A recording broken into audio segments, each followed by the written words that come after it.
Hey everyone, and welcome back.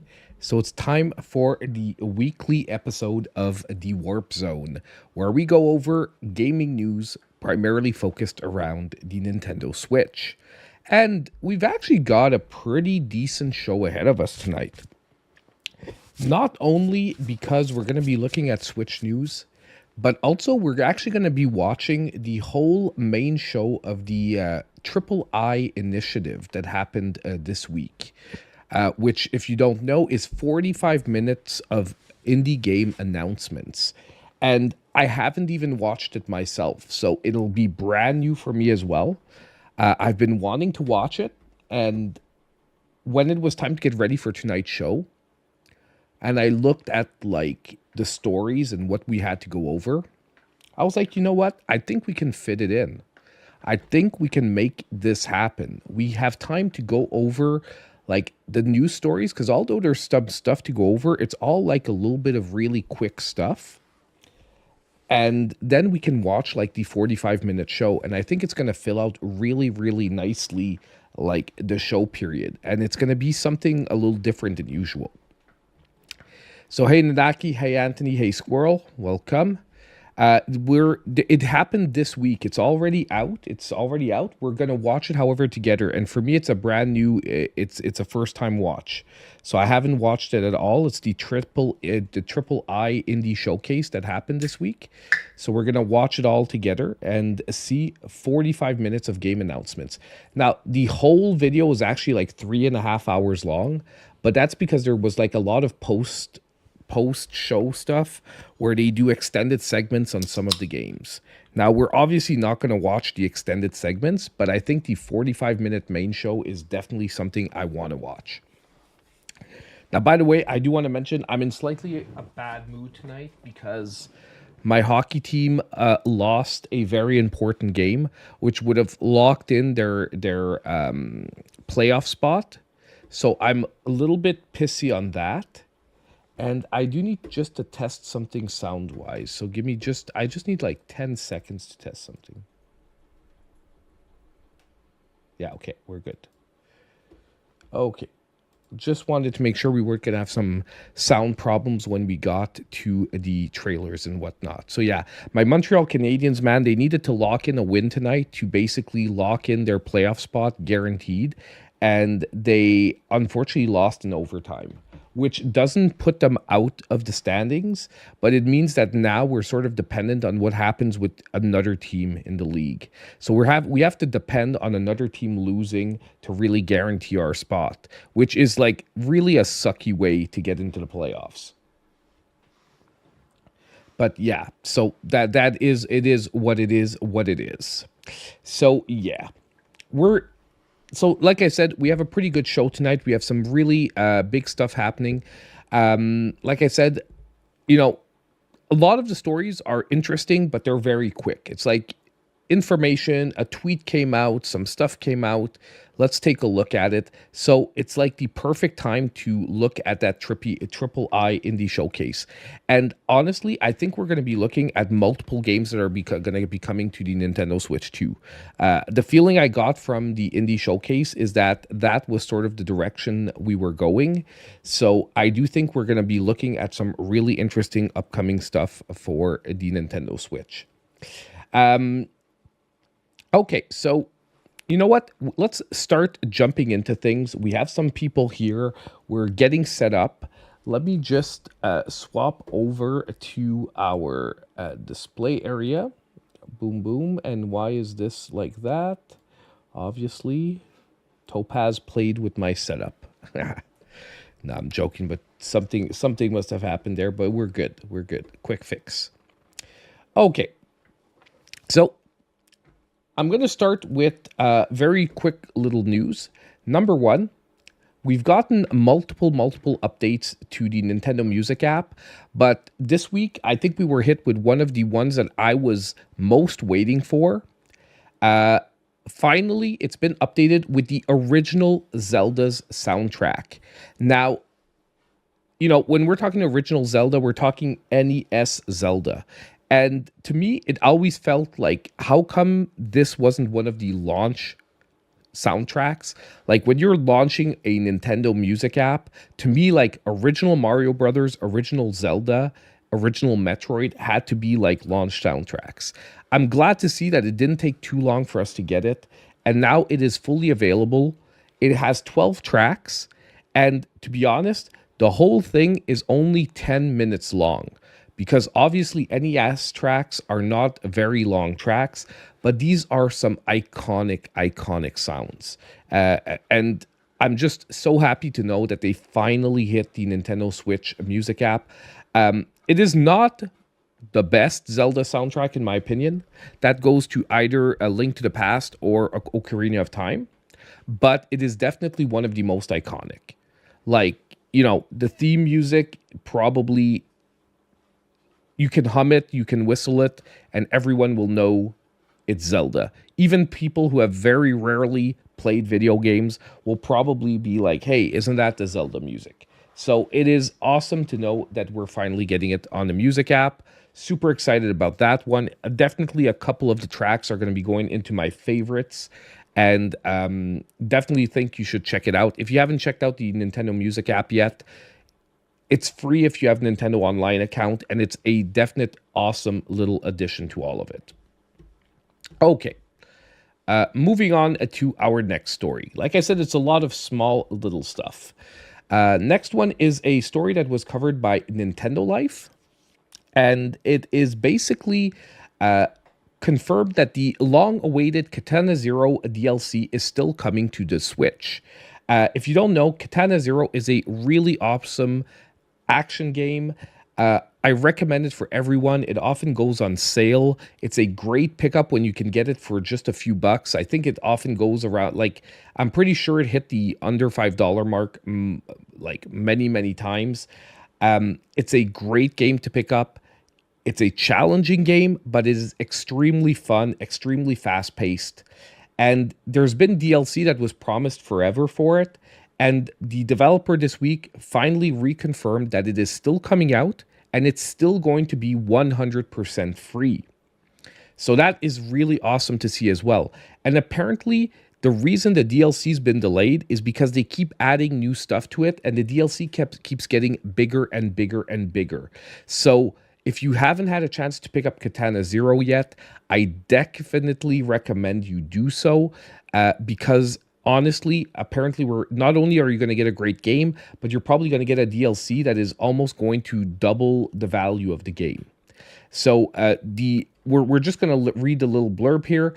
This isn't a Chronos hallucination. The free Katana Zero DLC is finally nearing completion. Get ready to continue Zero's journey right where it left off, and a glimpse into his murky past, featuring an all-new character, levels, gameplay, and story. This massive DLC promises to be worth the wait. Come play, my lord. So honestly, I love to see this. Free DLC on top of it, and the developer almost went as far as to say that this is more like a Katana Zero 1.5. So it's not a sequel, but it's almost a sequel. It's almost like a new version totally of the game. So very excited to see that. By the way, I want to say hi to Needless Dragon, Anthony, Annie, welcome to the show, and Jumping Bear, of course. Oh, Frenchie Mom as well. Welcome, people. So, the long-awaited Katana Zero DLC. Haven't checked out the game yet? Definitely do so. Most likely, it's going to be in this week's under $5 eShop deals video, because I'm pretty sure it's hitting there.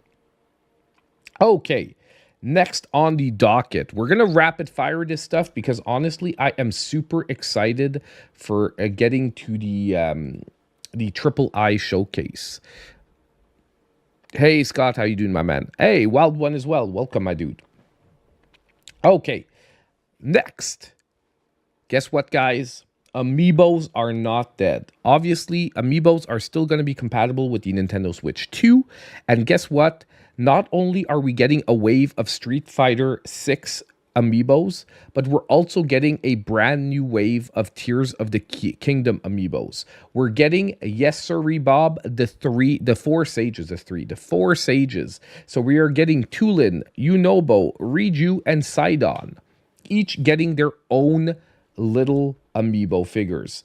I love collecting amiibos. Honestly, you guys know I have a collecting problem, but I've gotten into amiibos. I've managed to control my like need to collect, but I still pick out the ones that are excellent. Like currently my favorite is a Tears of the Kingdom amiibo with my Ganondorf amiibo. Let's get a full screen on this bad boy here. Boom. The Ganondorf amiibo has got to be, in my opinion, the best amiibo that they made so far. He looks menacing. He looks awesome. And honestly, like his pose is just so freaking dynamic. One of my favorite all-time amiibos. Now, Topaz actually broke him by knocking him off the table, but I managed to glue his hand back on and fix him. I'm most likely, though, going to pick up another copy. When I get into a store and they have one, I'm actually going to probably buy another one and give this away. Because I need to have a not broken one. It's my favorite one, so I need to not have a broken one. Hey, Matubitu. Yes, man, Fishman is getting his own amiibo. If I look at all of them, I've got to say Sidon is probably one of the best looking ones overall. My personal favorite, though, is definitely going to be the bird dude, Tulin. Like, honestly, I know it's weird, but I really like Tulin. I find his design is really, really cool. Unobo is also, like, honestly, I think I like all of them, all four of them. But if I had to order top to bottom, I would basically go with Tulin. Then I would go with Sidon. Then I would go with Unobo. And I would finish with, unfortunately, and I forget her name all the time, Riju. I would definitely finish with her. That's my order, but obviously, you'll have your own. And by the way, we are going to get a Minirus construct at a later date. So they also announced that there is going to be a Minirus construct coming at a later date, but we only have like an artist rendering, so we don't have an actual view of what the actual amiibo is going to look like. Now, let me just get back here. Okay, so we are getting as well a Minirus construct at a later date, but we only have an artist's rendering, so we don't exactly see what it's going to be. But like I said, the four, let me just pop them up there again. These four look freaking amazing. Like I said, top one is Tulin. Unobo for me is number 3. We're just repeating the order now that we have them on screen. Sidon is number 2 for me, and number 4 is coming up with Riju. To me, but honestly, I've got to say, there's none of them are bad. None of them are bad. They all look awesome. I love their dynamic poses. Unobo, I don't like how the block is sticking right out of his butt. Like that I'm not gonna lie, that is bugging me a little bit. How for Unobo, like look at it properly. I'm gonna pause it when it comes. Like it's sticking out of his butt in a like bothersome way visually to me. Look, like it really looks like he's taking a diamond poop. And I know it's stupid, but that visually like bothers me a little bit. I would have preferred that they put it here against his leg. Honestly, I really think they could have done that. I think they could have really put it here against his leg, and it would have visually looked better. But overall, super excited for these. I'm definitely going to pick up at least 1 or 2. The only thing is they're coming out on the same day as the Switch 2 launches. So let's just say that money-wise, that is going to be freaking rough, especially if they launch with the Pro Controller, because I realized I'm going to need to get the Switch 2. I want to get a separate copy of Mario Kart because I want a physical copy of Mario Kart. So it's going to cost me like an extra $30 because of that. And then finally, I want to get a Pro Controller. But I have to relook if the Pro Controller is launching at the exact same time. I don't know why I had this flash today that maybe it was launching at a different date. but I don't want to. Honestly, I didn't have time to check up on it. I ran from work to home, picked up some Lorcana cards that I ordered at a shop, which I had to drive like 45 minutes out of the way. Yeah. Pro controllers, 80 I'm thinking they're like 80 in the US. In Canada, they're probably going to be like $110. So it's going to be like basically I'm going to have to sell a kidney or something for June 5th. I'm getting ready for it. Okay. Next, I want to go over a couple of updates. Now, I did talk about this in my video because it was updated. Once again, this comes to us from Nintendo Life with an update. Number one is in my video, if you didn't watch it, the good, the bad, and the weird for the Nintendo Switch, I did explain that verbally in the video I recorded that I was worried that game key cards were not going to be transferable or sellable. Apparently, Nintendo has confirmed that they are not tied to your Nintendo account, so they should be fully transferable and sellable. Okay, so they do not link your Nintendo account. They only basically check that you have the card inserted, meaning that you can sell those games. So I did pop it on the screen that was apparently updated, and it apparently really is going to be. And that was in an interview with Tetsuya Sasaki, who basically said, so keycards will start up on the console or system that it is slotted into, so it's not tied to an account or anything, which is really good to know because I was worried about this. And ultimately, I'm going to say, do I want the full games on the cart? Obviously. But I'm gonna clear something up right away. The biggest cart you can get is 64 gigabytes. There are games coming to the Switch that are bigger than 64 gigabytes. So obviously, I really hate a company that has like a 4 gigabyte gigabyte game and would choose to go with a key card. To me, that is just cheapo and dirty. But if you have like a 100 gigabyte game, I get the point of going with a key card. You can't fit your whole game on the cart anyway, so why not? Okay, so that is a positive. What I was going to say as well is it's way better than download codes. Because when you get a fake physical game with a download code, that is basically just a box, because ultimately you have no way to resell a digital code. At least these you can lend to a friend, you can lend to a family member, and you can also resell. Oh man, Topaz is driving me nuts with her fur. I have fur in my throat because she's shedding so much because summer's coming, so Topaz is shedding like crazy. Like already other weeks I would complain that I would get fur, but right now it's actually like really, really killing me. And she's laying on me, by the way. She's here. Right here. Right here. So yeah, she's in. I have her quiet, so I'm gonna try to not disturb her. But like it's insane though. It's like getting in my throat. It's getting in everything. Oh, and by the way, my shaving today, okay, for those who is not voluntary, okay? This was a shaving mistake. I'm not going with a normal like goatee look, okay? Oh yeah, I love this Donkey Kong shirt. The only thing is that the brown doesn't really work well with the camera. Actually, I can maybe make it work a little better. Give me a sec here. While I explain the goatee, yeah. So basically yesterday I was shaving, okay? I was shaving my face. I trimmed my beard. And then I trimmed my pits, okay? Because yes, you know, summer's coming up. I might be wearing tank tops and stuff. So, you know, you gotta clean it up. You know what I mean? And obviously, when I'm doing my face, I'm using a much like I don't shave my beard too short, so I'm using it like way higher up. Okay, okay, that should play a little better with the camera. Boom, yeah, that should be better. Okay, so yeah, so basically, I put it a lot shorter, and I do, you know, I do what I gotta do. Okay. And then I look at myself in the mirror and I find that I have like uneven hairs here on the side.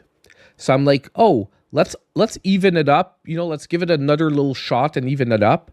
But guess what? I don't I don't think about the fact that I set my razor to the lowest setting before I go to clean it up, and I give one shot with the razor before my mind wakes up, and I'm like, holy crap. So basically, my whole beard is done, and I have one shot with no hair on the side because I went into my beard with like the razor at the lowest setting.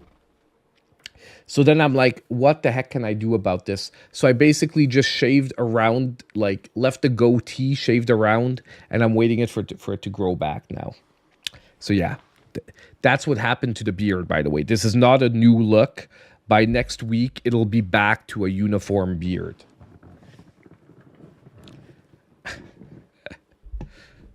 Rick's stories are the best. Yeah, exactly. Not as good as last week's story, though. Let's admit, last week's story was way more exciting. Okay, so that is game key cards. It's sort of like a bittersweet news in the sense that am I excited that we having game key cards instead of always having the games on the carts? No, but it's way better than that shitty ass thing we used to get with like digital download codes. Like, please banish digital download codes. I hope Nintendo like actually makes it illegal for like not illegal, but against its policies for companies to put download codes in a stupid ass Switch box. Okay, because that is not a physical version. It is lying to you. Okay, that is done. We're actually getting pretty close to the end here. Another story that we actually covered a lot last week, but since we didn't cover it officially in the Warp Zone, I did want to say it. Yes, people, Nintendo Switch 2 pre-orders are also delayed in Canada. So if you were in the US and you were hoping to pre-order your Switch in Canada, guess what? Nintendo announced last week that pre-orders for the Nintendo Switch 2 in Canada will not start on April 9th, 2025, in order to align with the timing of pre-orders to be determined in the US. Nintendo of Canada has said in a statement to Mobile Syrup, Nintendo will provide updated information at a later date. The launch date of June 5th of 2025 still remains unchanged. Now, just so that I can clear this up as well, this is a good and a bad thing. It is a very bad thing if you thought you could pre-order your Switch last week on the 9th. Like, I took the day off to do so, and I was very annoyed that I could not. But the positive of this is that they most likely did this to protect the Canadian market. Okay. The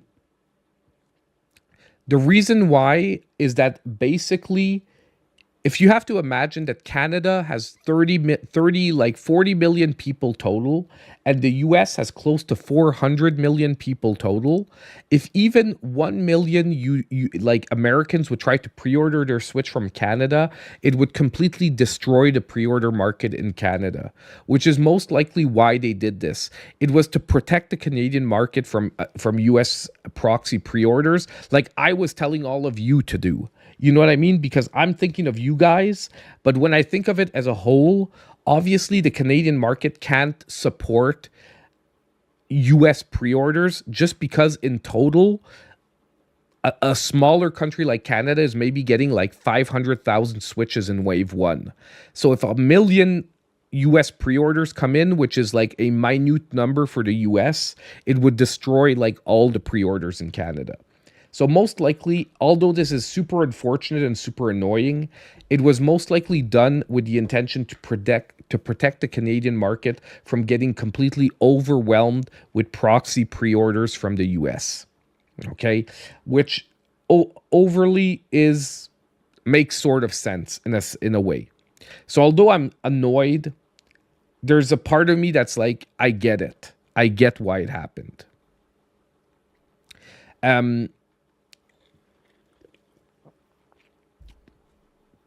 I think that they have to.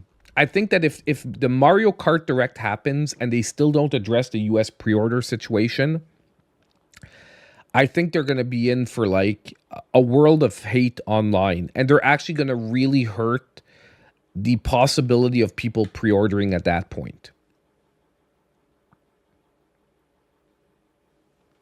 It's very possible. I heard that stock will not be an issue at launch, most likely for the Switch 2. Like Nintendo's been stockpiling them. The question now is the sales price, the launch price. But like I said, that'll come at a later date. I don't want to make any predictions because I really don't know what Nintendo's outcome is going to be here for the moment. Okay? Because like I said, 449 to me was like when we were guessing the launch price of the Switch, I said between $400 and $500. It came out at 449. Is Nintendo going to up it a bit? It could be. Okay? So it is what it is with that. So just wanted to throw it out there for any of my Canadian viewers that didn't tune into any of the other streams that I did. And by the way, I do want to update on that because last week I streamed like 5 times, I think, something like that, like 4 or 5 times. I just want to say that it won't be like that every week, but I definitely will be streaming more often. However, I've got to tell you, last week, I think it was a bit too much from a personal health perspective, okay?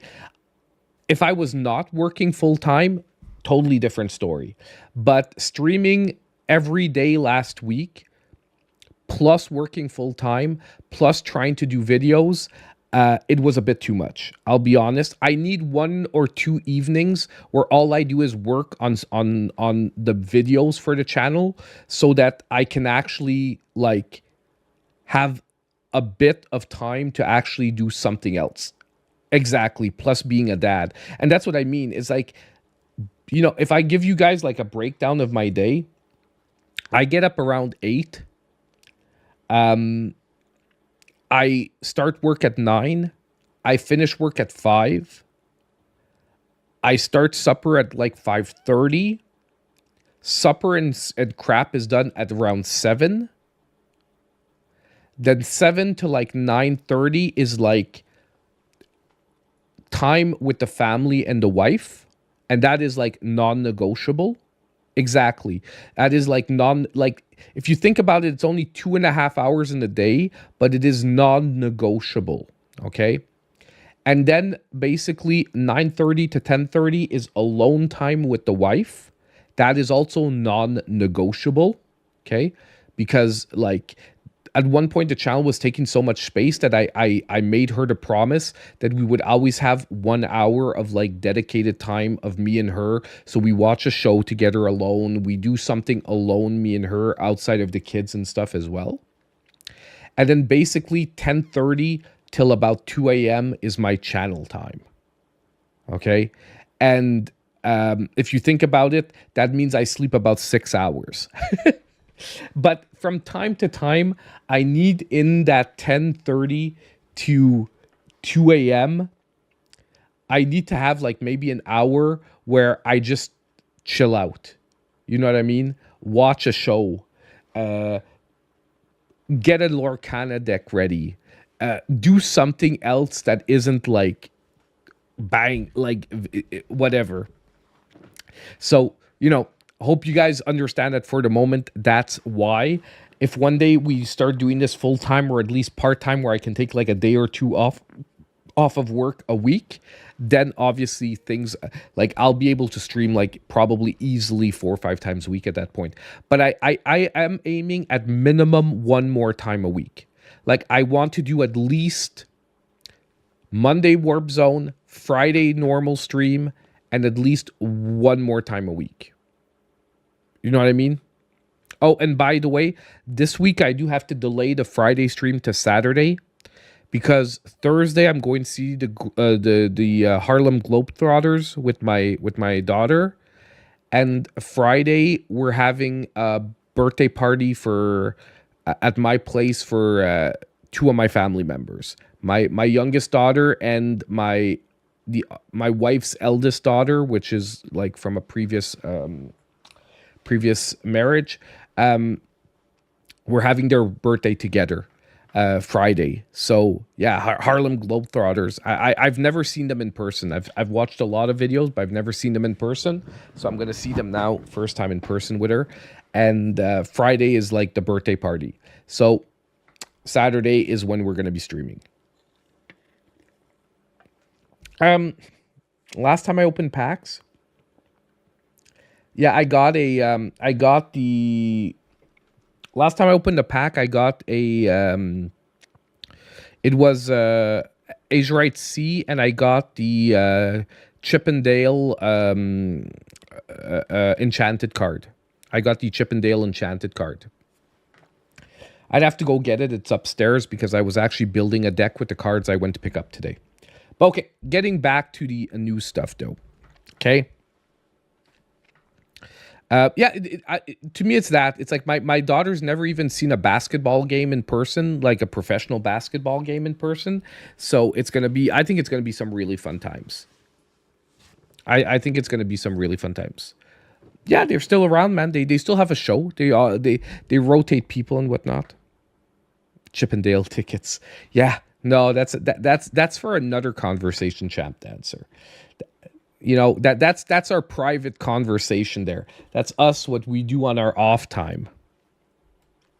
Okay, next.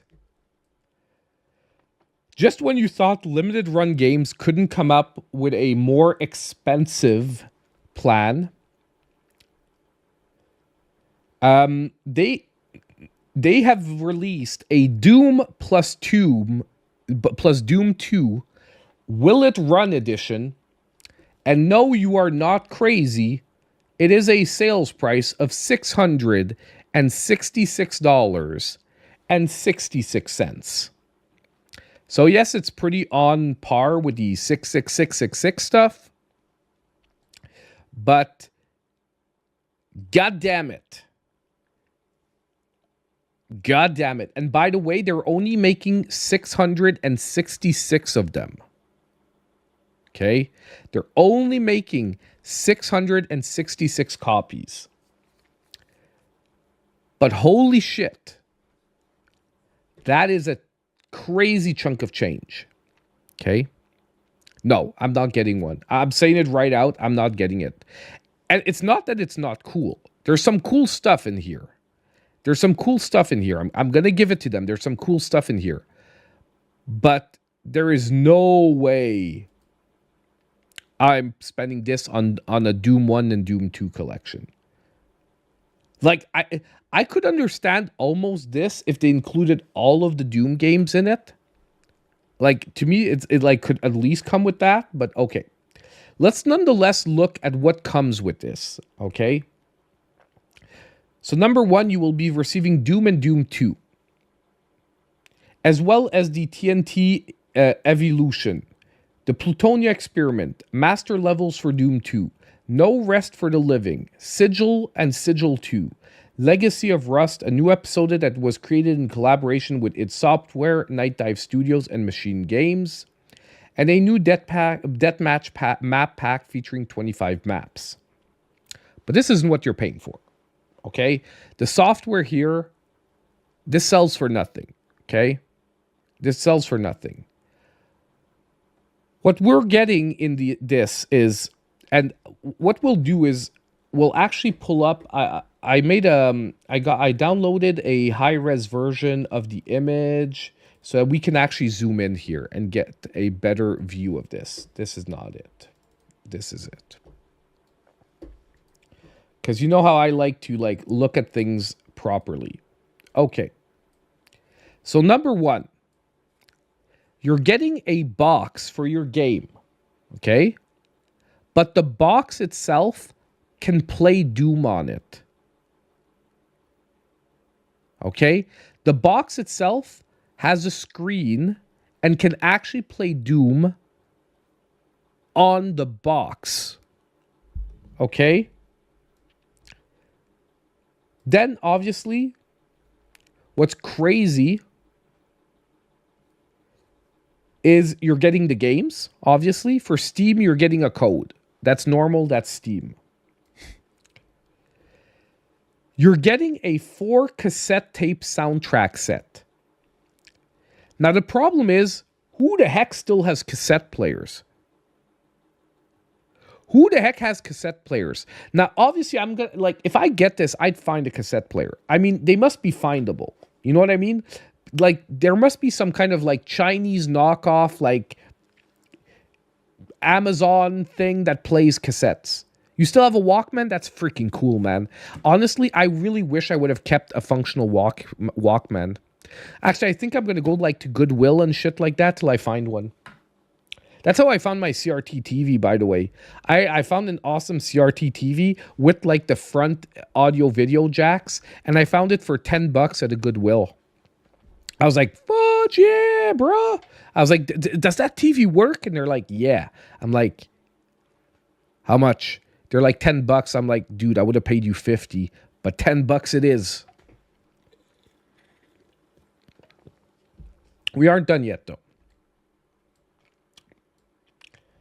You get trading card pack that includes 5 random cards.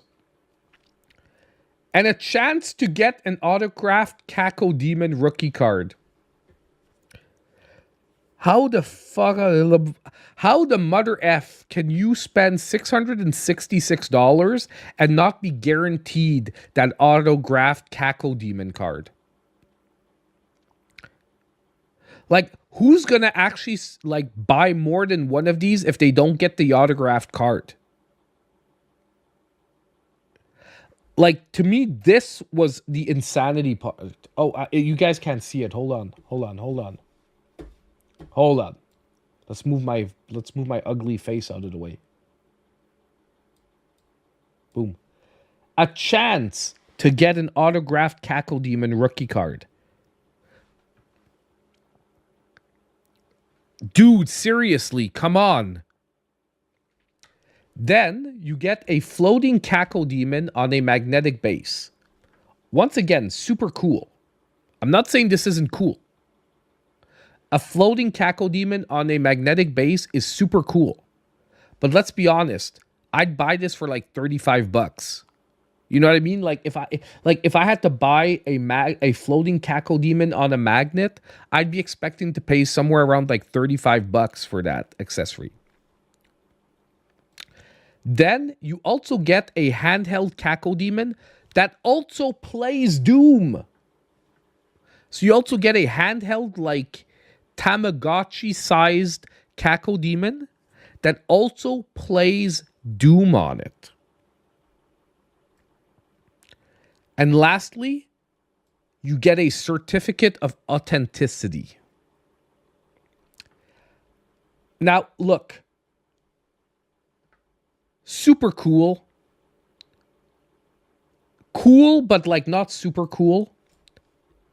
Crazy, amazing cool. And very cool. But let's just imagine I have to put prices on this shit. Okay? Let's just imagine I would have to put prices on these separate items. I would say $50 for the box. Okay? $50 for the box. Like, and tell me if you feel I'm wrong. $50 for the box. So let's take a calculator out. Okay. We got $50 for the box, okay? Let's drop it down. Let's go to the cassettes here. Okay. Cassettes are most likely super expensive to produce nowadays. Vinyl records are selling for around $80 for like vinyl record collections. So let's just imagine that we're going to charge this like the same thing as like a high grade vinyl collection. Let's say we do it like for $80 for the cassettes. And I'm going hard because personally I think it should be cheaper than $80, but let's just imagine. Let's just imagine we go with $80 for the cassettes. Okay?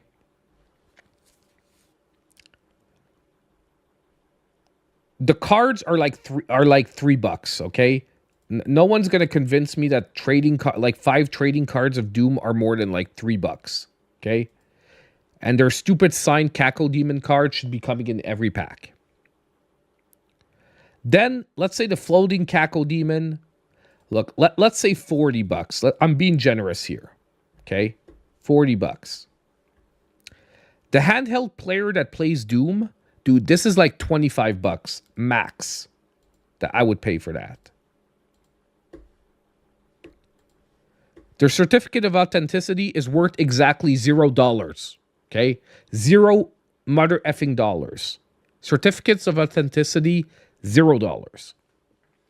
And then the game itself, let's just imagine that this is like a budget release of Switch, like $30. What that means is this collection, in my opinion, is worth somewhere around $228. Let's say they would have sold it for $250. Let's say they would have been overly ambitious and sold it for $300. I'd be like, okay.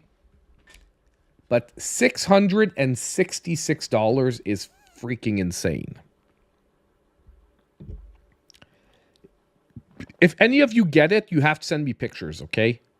I will not believe that you spent $666 on it unless I see a picture of you holding it up and licking the box, okay? You have to be holding it up and licking the box, because that way I know that no one else would ever let you lick the box if it wasn't yours. And that sounds really bad, but yeah, you get what I mean.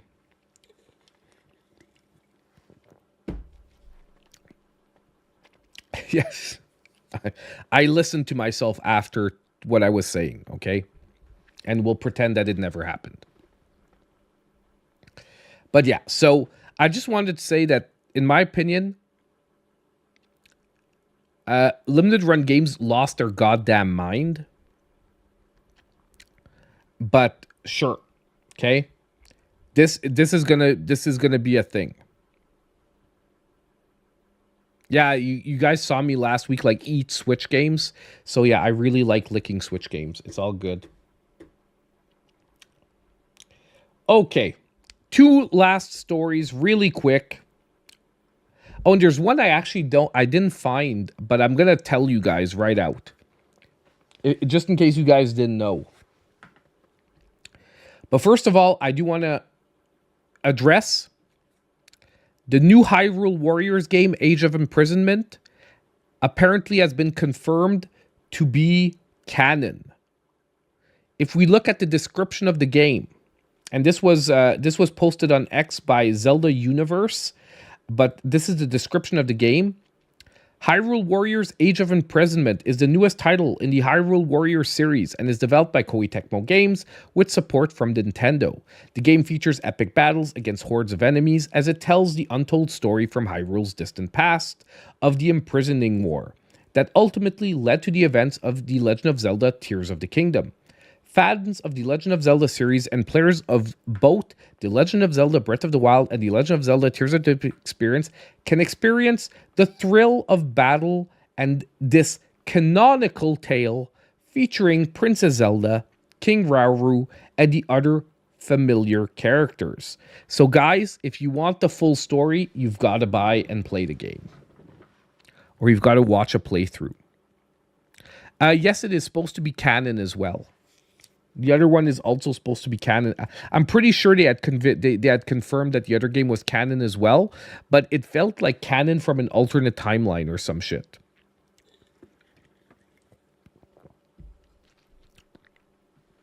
But we would have.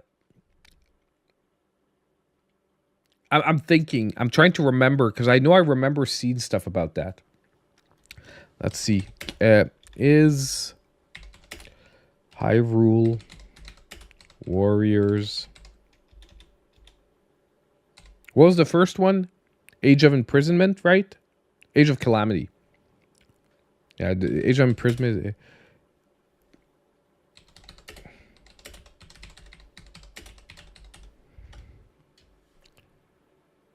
Oh, no. What? Age of Calamity is considered non-canon. Why would they make the first one non-canon and then the second one canon? That's super freaking weird. That's super weird. All they had to do was do like a multiverse thing and we would have been fine. Oh well. Next one is gonna be canon, so now we all have to play it. No choice, guys. You have to buy a Switch 2 and you have to play it. Okie dokie. And our last, well, the other story I wanted to cover that we do not have a visual for is something very good. Hollow Knight Silksong has been confirmed to be not only for Switch 2, but also releasing on the original Switch. So if you were not planning on buying a Switch 2, and you were super sad because you were like, shit, I won't be able to play Silksong. Good news, guys. They confirmed that it will be coming to the Nintendo Switch as well, not only the Nintendo Switch 2. So I hope you guys are very happy to hear that. I was, because honestly, although I'll have a Switch 2, I want to make sure that as many people can enjoy that awesome game as possible, and to know it's coming to the Switch 1 as well is super good news. It was confirmed by the official PR guy from Team Cherry. So it's like it wasn't confirmed by some random source or whatnot. The official PR guy from on Twitter tweeted it out, and I forgot his name, which is why I couldn't find the story.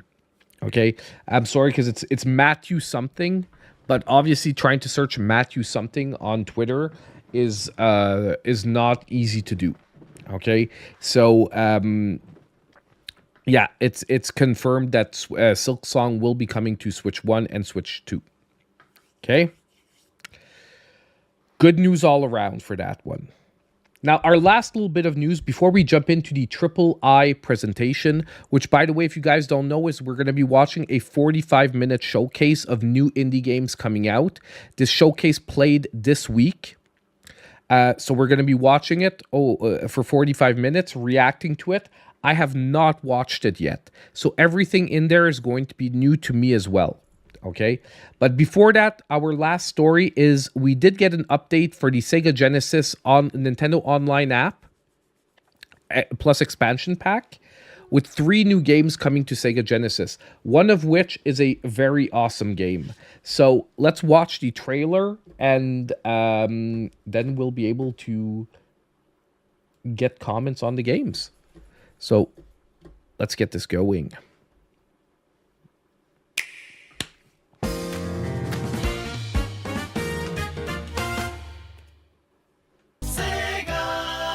Sega! Streets of Rage, boys. First Streets of Rage is hitting the online app. Now, obviously, Streets of Rage 2 is the better game, but still, the original Streets of Rage is iconic. So this came to the online app this week. Yes, sirree, Bob. And we have 2 other games, which are actually pretty decent games. This is definitely, however, the highlight of the update. We have Super Thunder Blade, which is like a helicopter game in like Sega's version of mode 3 or mode 6, whatever the Super Nintendo 3D app was. But it's like a helicopter game like Space Harrier. It's okay. I would say it's okay. I didn't like the games like this too much. eSWAT. And finally we have eSWAT, which is honestly a pretty okay action game.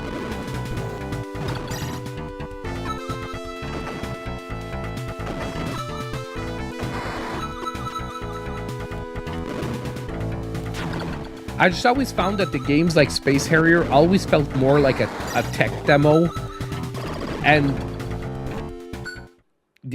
although it was awesome to see that the console could do it, they were pushing the console like too far. So awesome. I know. I want Shakan so bad. I love Shakan. I used to have it physically, and I'm so sad that I don't have it anymore, that I sold it. But I want Shakan so bad. Shakan was actually a Metroidvania. When you think of it, Shakan was a Metroidvania, full Metroidvania back in the Sega Genesis era.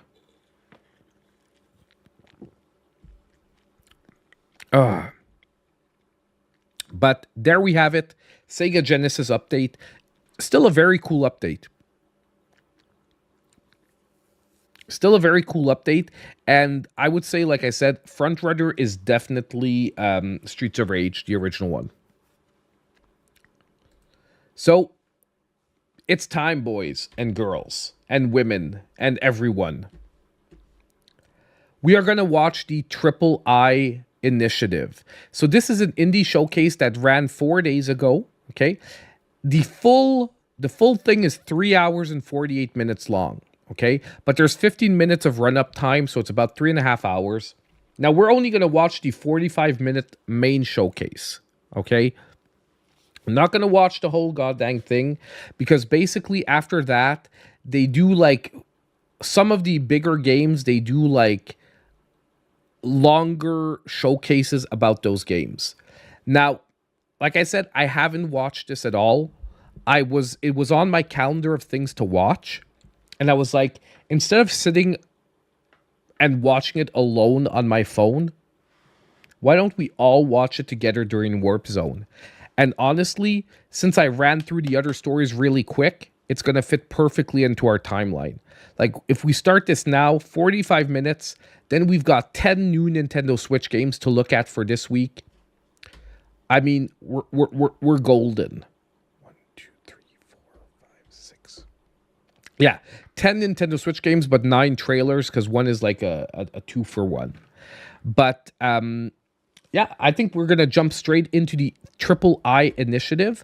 By the way, guys, if you're here, you're enjoying the stream, please hit that like button. We have 12 likes on the stream. We have 30 people here. I need to see some more like buttons, guys. Come on. Show some love for the stream. Now let's watch the Triple I Showcase.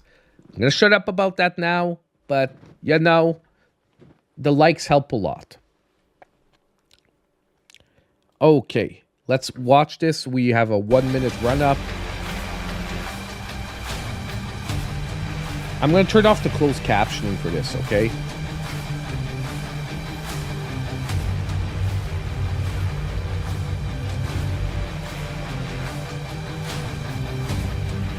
We're building the tension now. We're gonna let that 1 minute run up. And it's a little loud, I think. Give me a sec. It seems to be going a little loud. I'm gonna pull it back just a bit. That should be better. No, man, we gotta get the tension going, man. We gotta have the countdown. Come on. Come on. I love that. Less than 30 seconds left. Y'all want to pee, right? That happens to me every freaking time that there's like a countdown and you're like 10 seconds away. I know I'm driving you guys crazy. It's part of the reason you love me. Let's go. Let's go.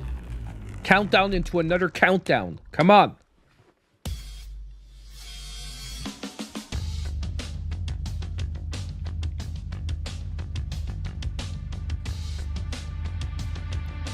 Devolver, man. Devolver's there. World premieres, gameplay reveals, launch dates. Honestly, they should so remake a Spider-Man beat-em-up game. Maximum Carnage was peak. It definitely was. The first one, not the second one. The second one was okay, but the first one was like, was where it's at. Ooh. Ooh. This looks good. Freaky ass. From the pixel artists of Celeste. Okay. Okay. You already have my attention here.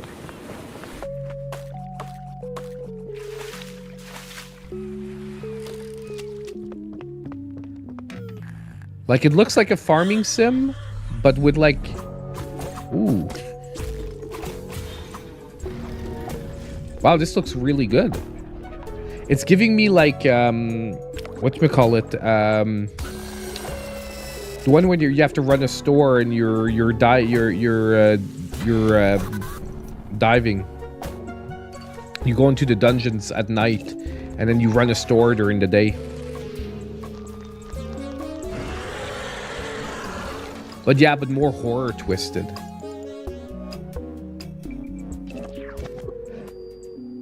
No, not Dave the Diver. But like, yeah, it's the same idea. No, no, it's an older game than that. It's the one where never mind. I'll get it later. But honestly, sorry, we might pause a few times. That looked freaking sick, and I've got to say, I'm sort of getting like overdone with that genre, but that one actually Moonlighter, exactly the one I was looking for. Thank you, Needless Dragon and Champ Dancer. Moonlighter. It gives me Moonlighter vibes, but with a horror twist, because Moonlighter is more like of a cozy, not super like, you know, horror. That had a horror twist, and I'm getting a little played out in that genre of like the whole like dual, you know, management / adventure sim. But that one actually looks so awesome because of its art style and the fact that it's mixing in those horror elements that I'm super interested. So just say, like, it takes a lot now in that genre, just like farming sims. I'm sort of like over the top with farming sims. So unless the farming sim does something like amazing, it's not going to get my attention. But that one, I'm impressed. What was it called? Neverway. Coming to Steam. Oh my god, I hope this comes to Switch as well. Neverway. That was awesome. Now what is this?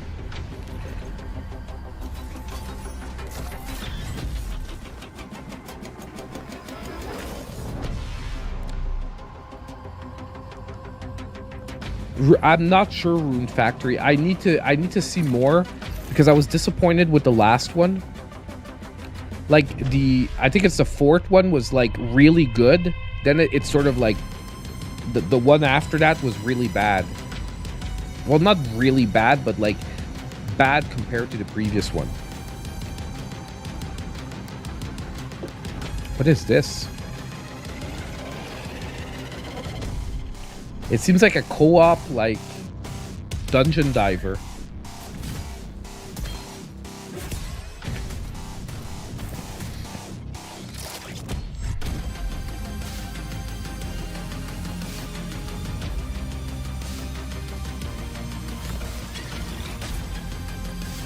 It actually looks pretty cool. Yeah, so they sort of need to like win me over after 5 being so bad. Rogue Core. This actually looks really cool. And honestly, I really hope the Switch gets a good like Helldivers type game. And that feels like it could be like a Helldivers type game where you can like squad up and like meet, you know what I mean, have some fun. We are not just men. Tears of Metal. People.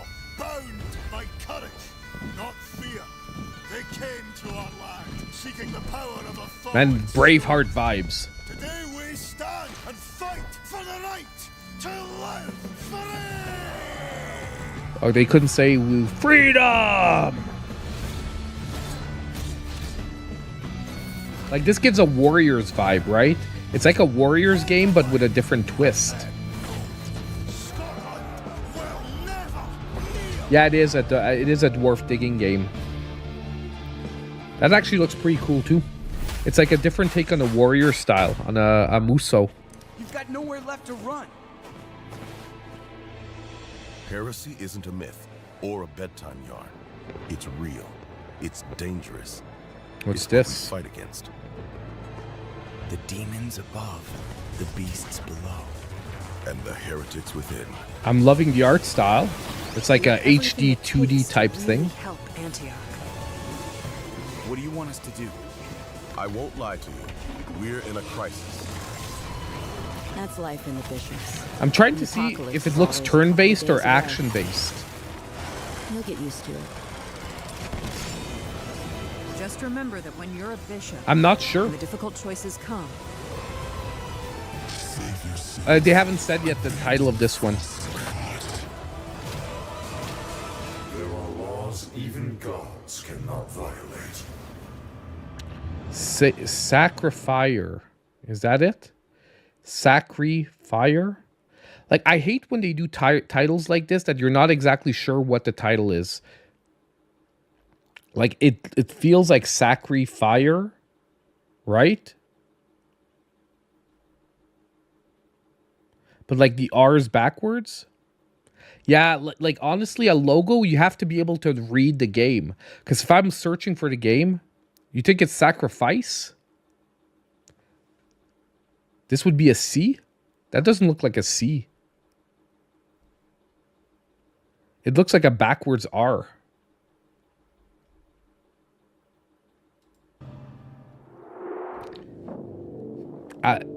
No, it is Sacrifier. We can see at the bottom. Guys, because they did chapters. Hold on. We can see the chapter here. It's Sacrifier. It is Sacrifier. But just the fact that we're arguing over it means that the logo is like, I know it's something stupid, but they like when you're designing a logo, people have to be able to read the logo and know what the title of your freaking game is. But other than that, the game looks amazing. You've got nowhere left to run. Oops. Endless Legend 2. I didn't know what Endless Legend 1 is, so looks like an RTS game. I am many things. I have been many things. God. Wanderer. But the names I have had are nothing compared to those I will soon earn. Like, it definitely looks like an RTS to me. I carry a searing flame that has flickered yet never extinguished, and an iron mantra that cannot be broken. Yeah, well, we could see in the chapter that it said Sacrifier. So, it is Sacrifier.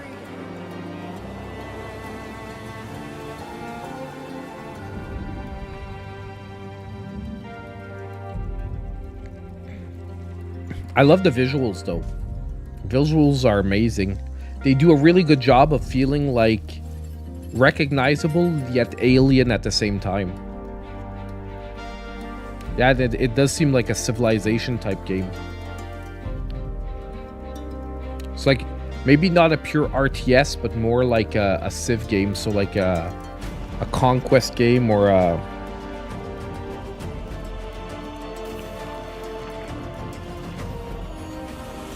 And guys, think about it. With the mouse functionality, we can now get a lot of games like this on Switch too. Yeah, no, me too. The more I see, the more I'm getting like a Civ vibe. Because you see that there's a lot of negotiation. There doesn't... Like, there's battles, but it doesn't seem to be, like, focused around that. World premiere. Looks pretty good, though.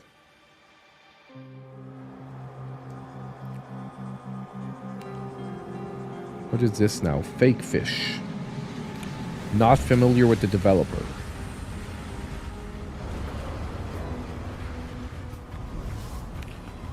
Barotrauma. Some looter game, like a survival looter. Yeah, it's gonna be survival type.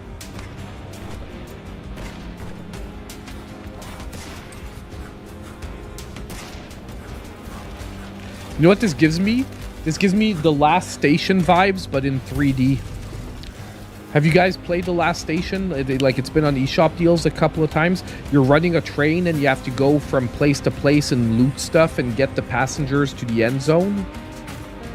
It's pure like The Last Station, but in 3D.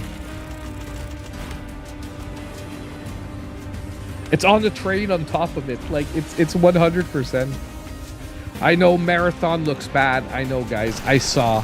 But I didn't want to get into that tonight because I was like, I'd rather look on the positive side and see some awesome indie games than talk about how bad Marathon looks.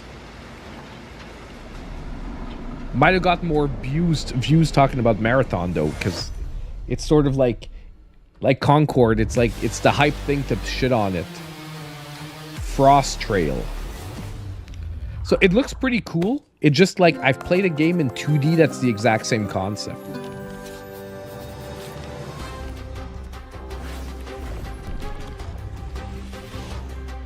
Okay, is this Moonlighter? Because it looks exactly the same. Like, the character looks exactly like your character from Moonlighter. Is this Moonlighter too? I think so. Awesome, man. I love, like, honestly, I said I'm overdone with the genre, but, like, not for the staples. Moonlighter was amazing. Wow. Yeah, it is Moonlighter 2, guys. Sweet. So if you guys like dungeon crawlers / management games, first one is already a beautiful game. Second one is looking amazing. They've gone from pixel art to like 3D rendered sprites. And we're getting a Switch that will be able to handle this.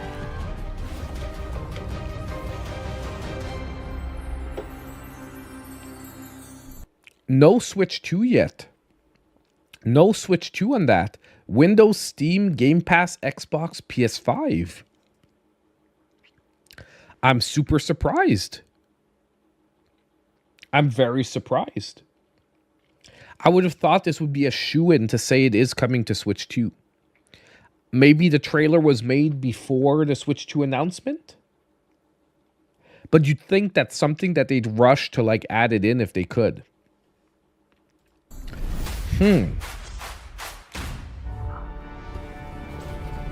It's coming to Nintendo Switch 2. You saw somewhere else? Good stuff, if it is.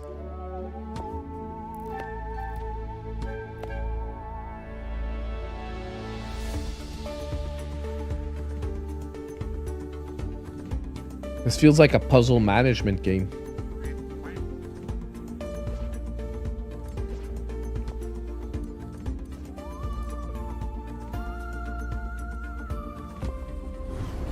I'm so-so on this one. Like, it doesn't look bad. I'm just like, okay, sure. You're right. Maybe Nintendo's gonna announce it.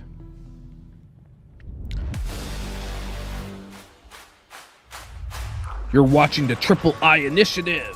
What's this? Ooh. Escape. Every puzzle holds a clue. This gives me old school Resident Evil vibes.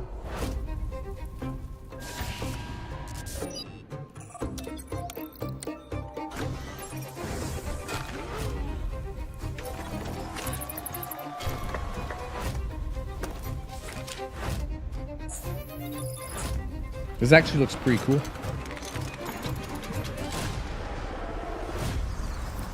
Escape Simulator 2. Okay.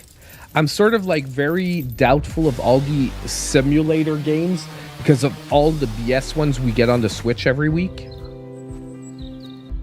But that one looks like a legit one. By the way, on the Switch right now, anything that says simulator, please don't buy it. Okay?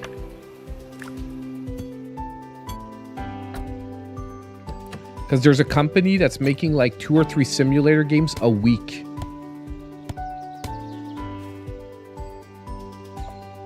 What's this? Is this like Van Life, the game?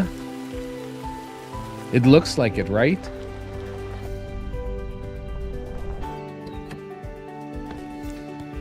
Yeah, Goat Simulator is a different thing.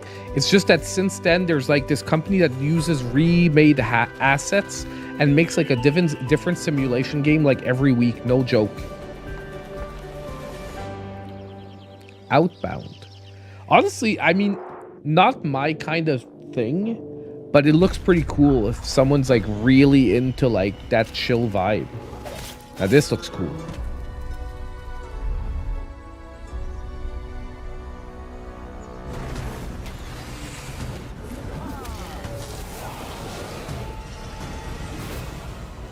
Enshrouded Thralls of Twilight.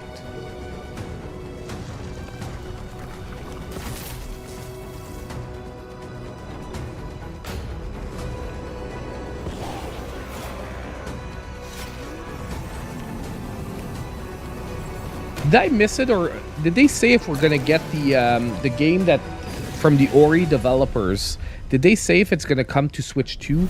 You know, the new game from the Ori developers, the Souls-like that they're making. Timberborn. No Rest for the Wicked. I'm really hoping we get that one on Switch. This is actually really cool because I love beavers. I'm Canadian. I have to love beavers. Dude, I think I have to play this. I think I have no choice. Even if it's only on Steam, I'm gonna have to play this.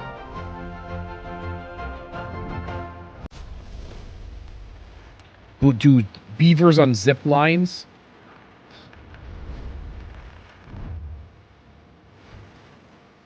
This is insane.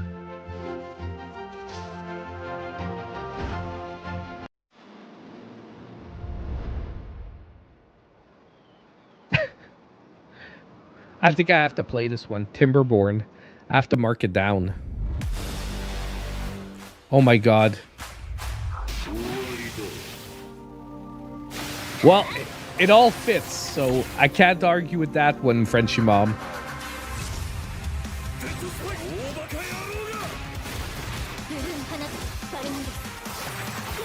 Now this looks fucking cool.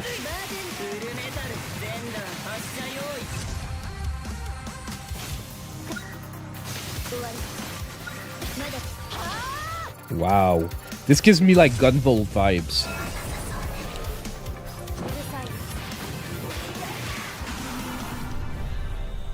Entropy effect.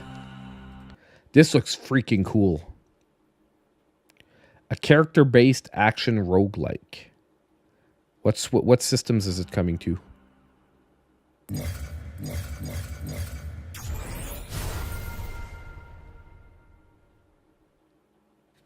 Is it already out?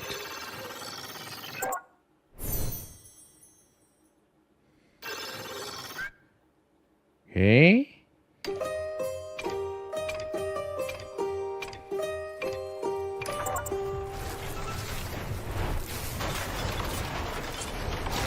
Yeah, Lovecraft. It works in waves, eh? So Lovecraftian is like an in thing, like right now. Oh wait. Entropy effect / across. Hold on, I want to 2 times speed it. Where can I get that? That's too hard when I'm in full mode. We're getting a cross with freaking Dead Cells. Now I'm really interested.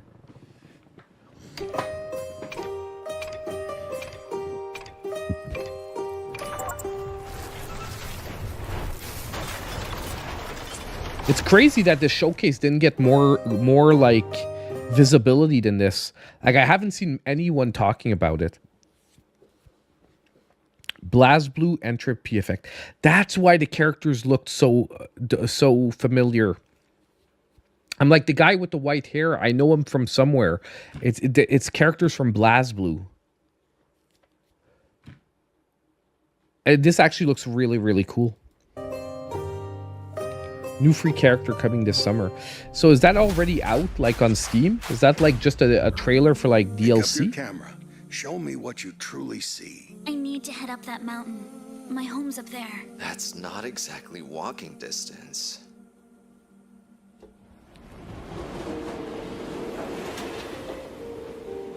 Sorry for dragging you on this trip. Well, I can't let a kid go up there alone. Walking Simulator 2.0. They say I'm fading away. If anyone should be gone, it's failures like me. Not someone with their whole life ahead. Hey! Oh, my bad.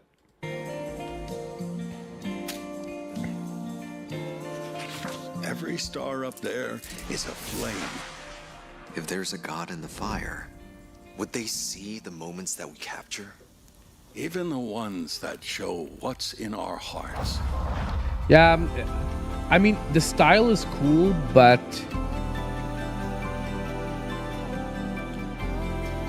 it feels almost like a visual novel. You know what I mean? Like it feels like you're like it's gonna be a game that you're just gonna experience for the story once, then you're gonna put it I aside. hope you grow up strong. Even when your best isn't enough, try to stay brave. If there's something you want Opus to Prison keep, Peak. capture it. Game so looks it beautiful stays. though. Okay, we know we're watching the III initiative. Blacksmith Master.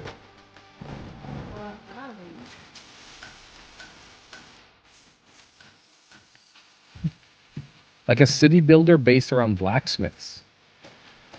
It's actually pretty cool. I'm probably not gonna play it because like I don't have time for too many of these, but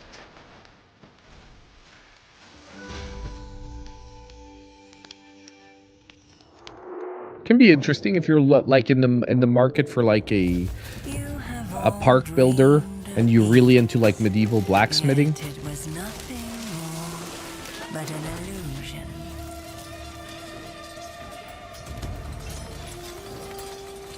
That is about to shatter. What the heck is this? The art style is really like weird but cool at the same time.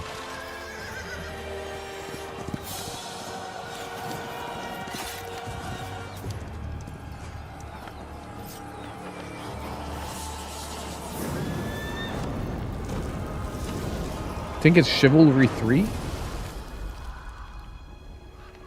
I know it gives me RTS vibes once again. Struggle. How it's like armies. So pathetic. So foolish.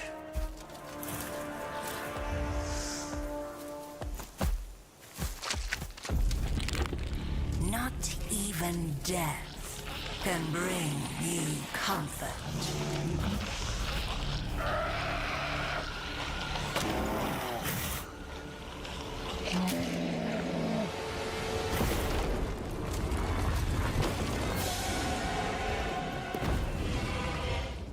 We will be your salvation. Like the problem is we've seen no gameplay so Don't far. resist your greatest desire. Embrace your Heroes of Might and Magic. Ooh. I haven't played one of those in ages. I used to play them on PC like back in like Hero Might and Magic like 1, 2, and 3.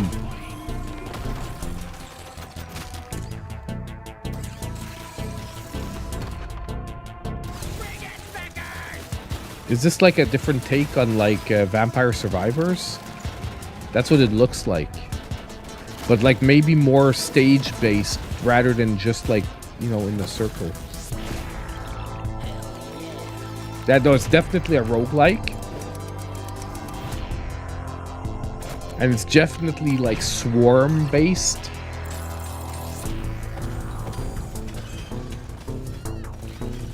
But you seem to have to be progressing, you know, like not only going in circles and trying to survive.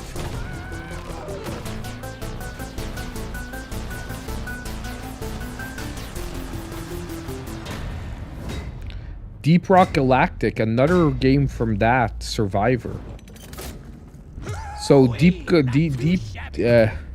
going like all out, man. Deep Rock Galactic. They're going like they're trying to branch out into different gameplay genres. Guys, switch controls, mouse controls. Okay, let's go through all of this once again. I'm really looking forward to seeing one of the Devolver games. We haven't seen a Devolver game yet. And we're stuck in front of a giant river of lava. If we want to survive, we need to act now. We stick to the plan. You focus on researching a bridge to cross the river. I'll anchor it, fix the broken base modules, create radiation filters, gather resources, and rupidium. To create more alternative versions of ourselves. Are you sure they'll accept? Is that the who they game we are? saw at one point in one of the can't worry about that showcases right now. where the guy has to create I need multiple them to versions of survive. themselves? The technician will help me fix the base, the miner can mine resources, while the botanist will provide food. We need more space to fit everyone. And besides, the miner has destructive tendencies, while the botanist is still in in love with your ex-wife. The plan will work, okay? I'm heading outside. No, but there's a game that did it still too have that they places were to talking explore. about it. I know the movie with the things to guy from discover. Twilight there that it makes like dangers multiple versions I of need to himself, handle. but there was a game Don't too. get yourself killed out there. This base needs you to operate. That's what I have my altars for. Work isn't everything. You can't ignore their personal needs. Sometimes I feel like everything here is personal. How's that bridge going? I'm working on it. The technology I need should be in I'm the trying to database remember what somewhere. showcase had a Come game on. like this as well. We don't have forever. Actually, we only have 1 day. And right now, the botanist is calling your wife. Let me talk to her. The technician is inciting a rebellion, and the miner, he just hacked his arm off. This arm is yours, not mine. What about the goddamn bridge? Yes, about that. We can't build it. The technology I need, it only existed in my life path. Maybe in this life path. We might still have some time. Altars. I think they had shown it, but on a different name. It looks crazy though, but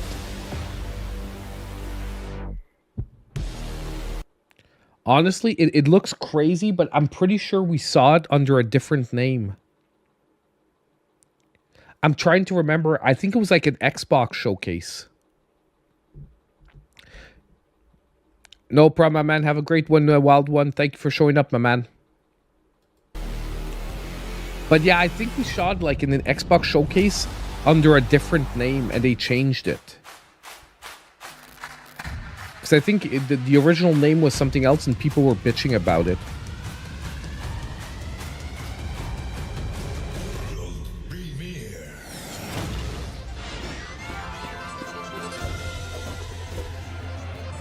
What is this? Powerpuff Girls? The game? Speedrunners are back. What the heck is this?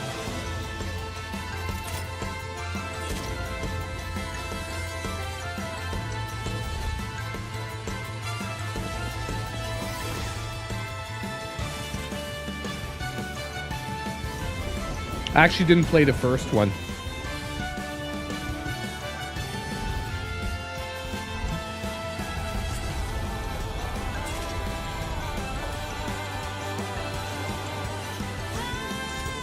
No, but this one is not a world premiere, but the one before wasn't a world premiere. It didn't say world premiere, the one before that.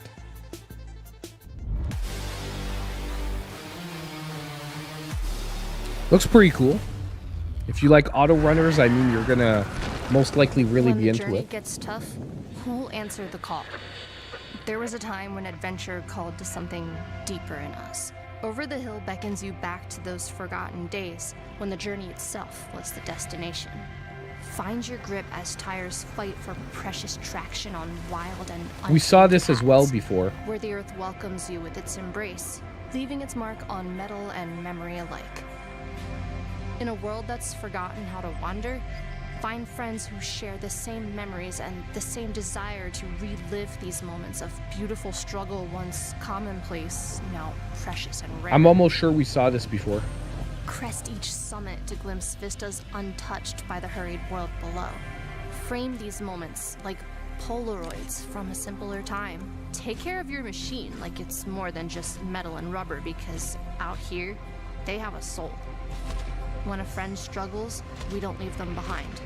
We pause, we lend a winch, and we get through it together.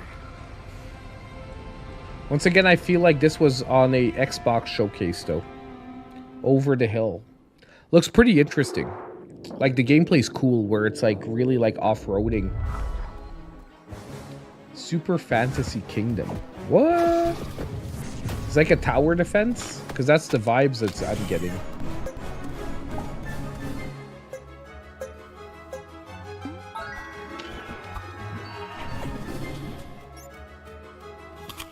That's like a tower defense style gameplay, but like You're probably defending like the kingdom.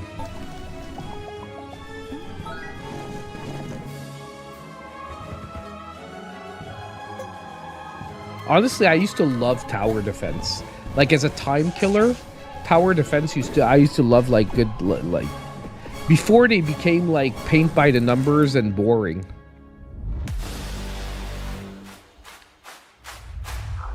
In a universe more than 10 years in the making, a universe of strange and alien worlds, and some that feel a little more familiar. Something big is about to happen. Isn't this the one where you have to buy ships? Where you decide your fate. From exploring the stars to commanding fleets, from mining, trading, and warfare, to building an empire that stands the test of time. And in a galaxy where power shifts, alliances matter. This summer, in X4 Foundations, the biggest single-player full universe simulation for PC is about to evolve. Diplomacy will finally be an option. Over the years, more and more players have embraced X4, not just as a first-person space sim, I don't know, man. Strategic empire-building experience. All these universe building games, I like. I don't know. I don't know. For later this year. For the first time, Topaz is like annoyed now. She's like being. Negotiate, forge alliances, She's been. broker truth, and shape the fate of the universe. Not just through war, but through diplomacy. Will you seek peace, or power, or total dominance? The choice is finally yours. I don't know. Like I said, those world building, like universe building things, I don't know.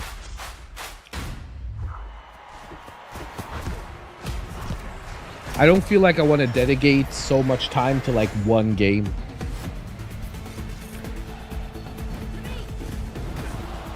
This is that new game, a rematch. It looks super good.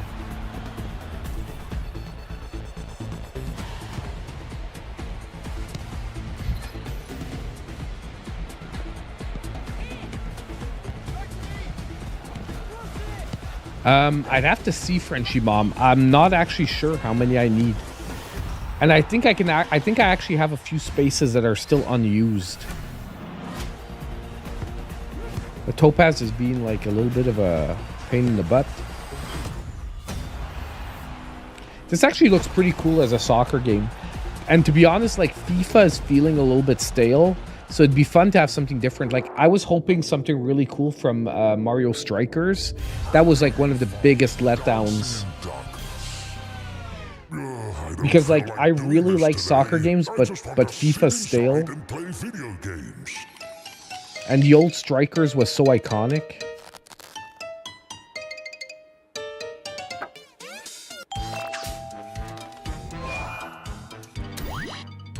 Oh my god, so much hair. I can't deal with it.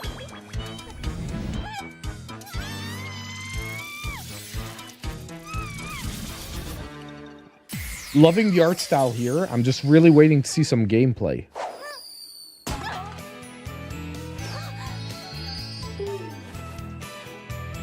Like heavy anime aesthetic.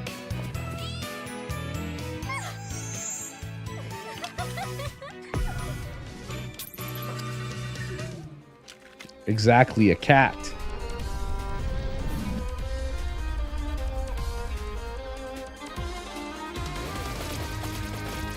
Oh my god, is this a Vampire Survivor update?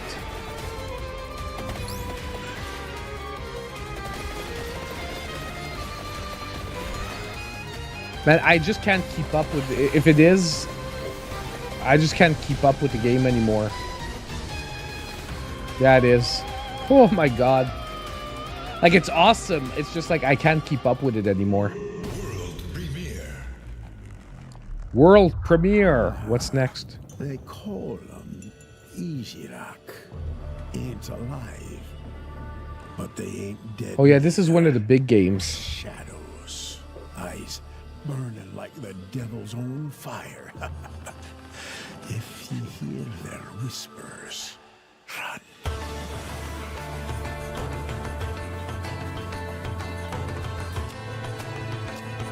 I just heard that this was going to be one of the big games of the showcase, Ikuma.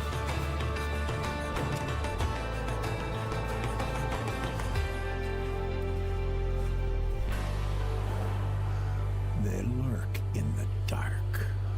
Wander too deep, and you're there. Thanks so much, Loverboy J Mac. Quiet now. They're close. I would have liked to get a better idea of the overview of all the gameplay. Because it's hard to get excited for a game when you don't get an idea what the type of gameplay is going to be like.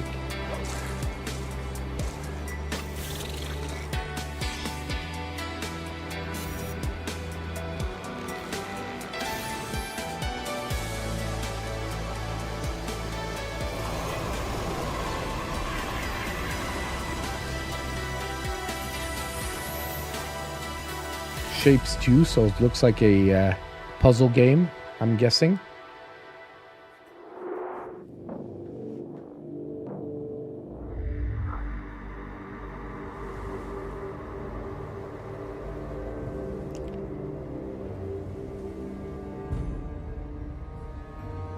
Okay, yeah, we still got about like 15 minutes left. I just want to make sure we don't get into the post show.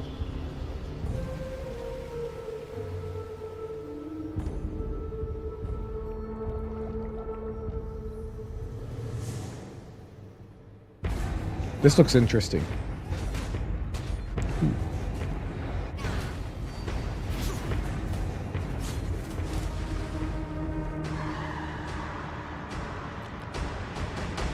Is this that vampire game we had? That's what I was thinking. It's that vampire game we played, V Rising.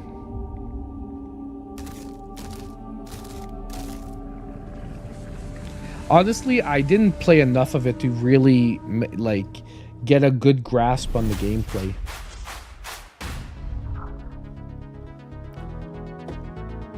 I'm gonna make myself a little smaller.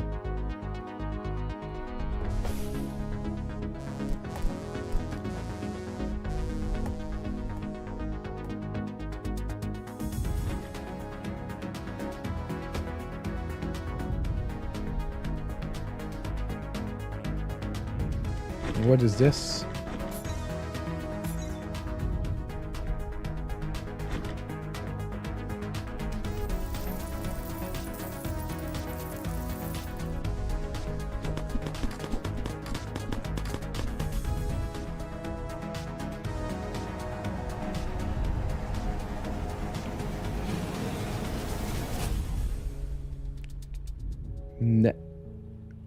Once again, I can't read the freaking name of the game.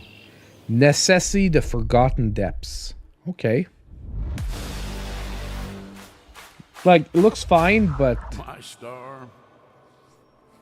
I've seen Going better in the back same type of sounds genre. tempting, doesn't it? But if we're always looking back, we'll miss everything the present has for us. Is that a Keyblade? Guess not. But it actually looks pretty cool. It gives me like Kingdom Hearts vibes though, right?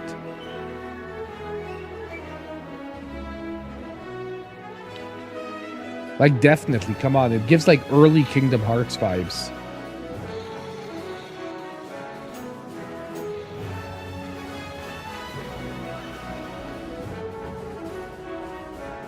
Yeah, no, I know it's not like a Keyblade, but you guys get what I mean. Like, it gave the Keyblade vibe to it.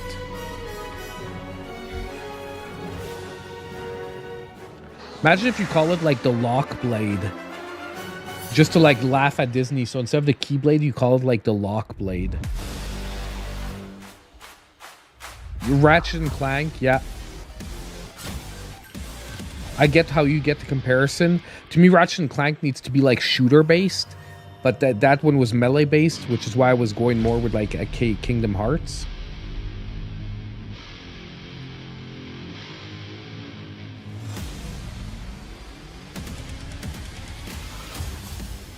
Ooh, this looks freaking cool. And what I love now is like all these games, we know that we could get them on Switch 2. Like 4 months ago, I would see this and I'm like, this can never play on Switch. Now that we're getting the Switch 2, I'm like, yeah, this could play on Switch 2. Because, I mean, we're getting Elden Ring, so... Now this looks like something good.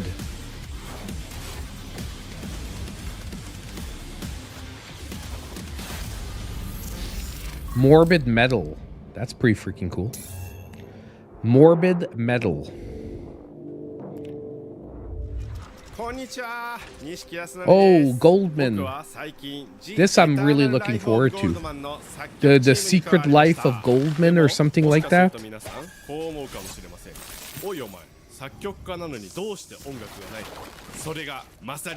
Yeah, this one looks really, really good. This one I've really had my eye on for a long time. Like since the first time we saw it. Have no fear, Yasunori. I was in your shoes not long ago. The Eternal Life of Goldman. In the abyss of chaos, you can always grab onto the strongest thing there is. Love. The events leading to the Eternal Life of Goldman are a tragic love story. So just try to imagine what I already pre-ordered the physical version. And wherever there's love, there's death. This game mixes ancient tales and legends with religious motifs. A bold ensemble that gives us a glimpse into the darkest corners of the human soul. Imagine the sound of a sinner's knees trembling before the Last Judgment. That's all well and good, kids. But let's not forget, the Eternal Life of Goldman is, first and foremost, a cutthroat video game. And what's music supposed to do in a cutthroat video game? Get the pulse going so hard in your temples, you have a stroke. Honestly, the gameplay looks challenging. ありがとうみんな。なんとなくつかめてきたよ。ちょっとじゃあやってみましょう。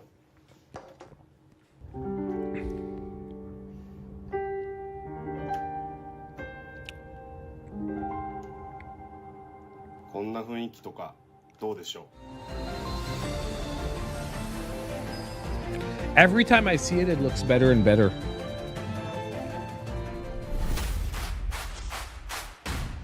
I've seen it. Felt it. This fierce anger. Pre-alpha. And I didn't protect her. If she's alive, we've got a chance. Hey, I'll find her. Like, no offense, what's the point of showing pre-alpha gameplay?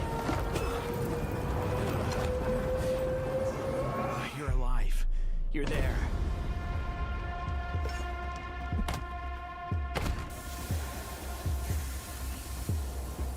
What the hell is this?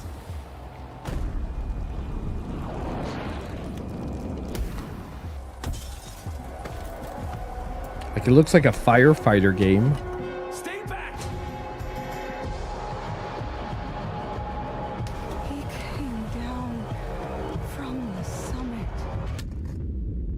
Into the fire. Okay.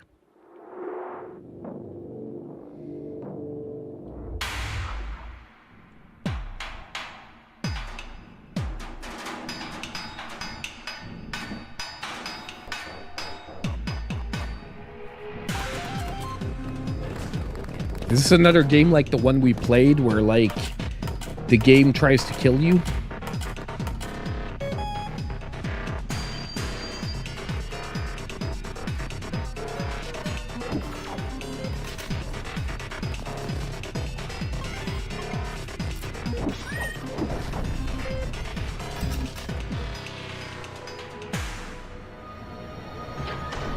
I wonder if I'm going to get copyrighted for any of the music. We might.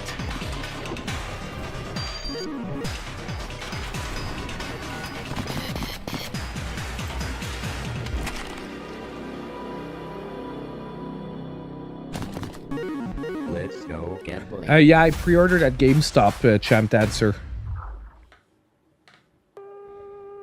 Bama, what's your emergency? On the street. Hello? Sir? I can't hear you. Hello? A zombie game? They are burning. If they're burning, I guess not.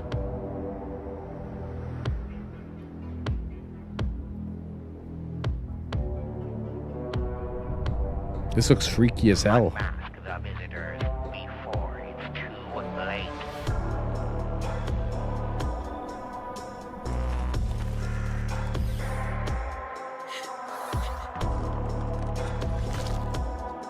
Whoa.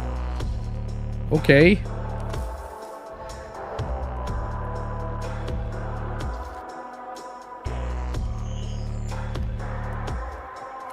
Like, there's creepy and then there's this.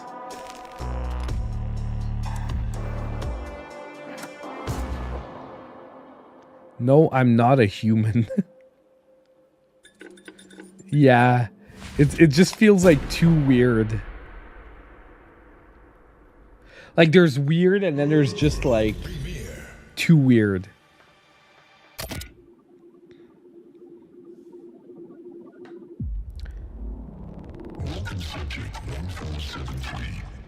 Oh, is this the Pac-Man game? No, it's not. Okay.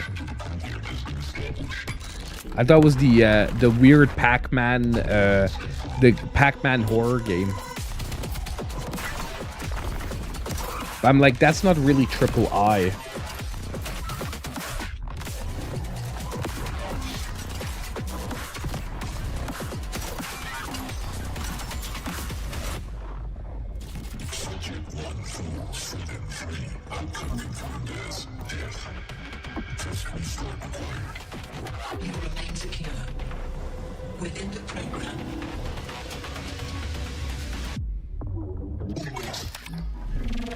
This looks real. This could be really good.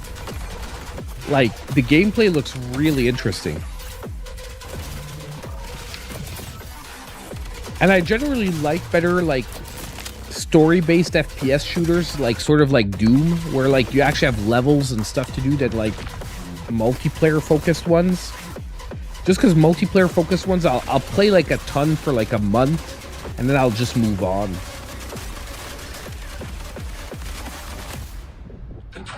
I often don't stick it out for many seasons. Void Breaker. Looks pretty cool.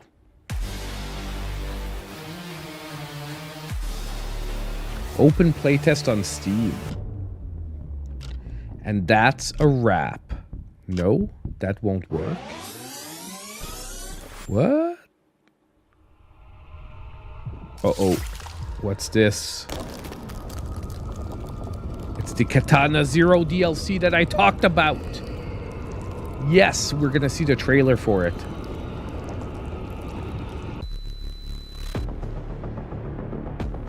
So I told you guys, if you haven't played Katana Zero yet, you've got to. Shadows of Labyrinth. Yeah, you're right. Shadows of Labyrinth. So this is the Katana DLC.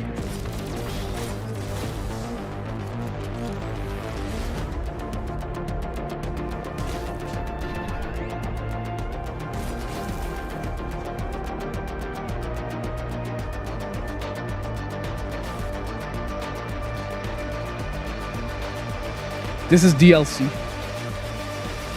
And it's free DLC. If you own Katana Zero, you're going to get this DLC for free.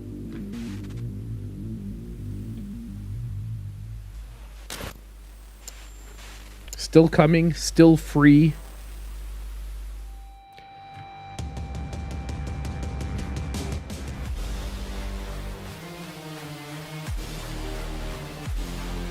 Honestly, this was a pretty good show. I'd say like at least 5 to 7 titles that I'm really looking forward to. Like, we'd have to go back through it to really point them out, but that first one, we've got whatchamacallit, number 2. Oh my god, why am I so bad with titles? Moonlighter 2. So we've got Neverway. Yeah, man, we've got at least like 5 to 7 titles that I'm really like, I really like, and I'd say a good 5 more that were like looked solid, but you know, maybe not like what I'd super be into.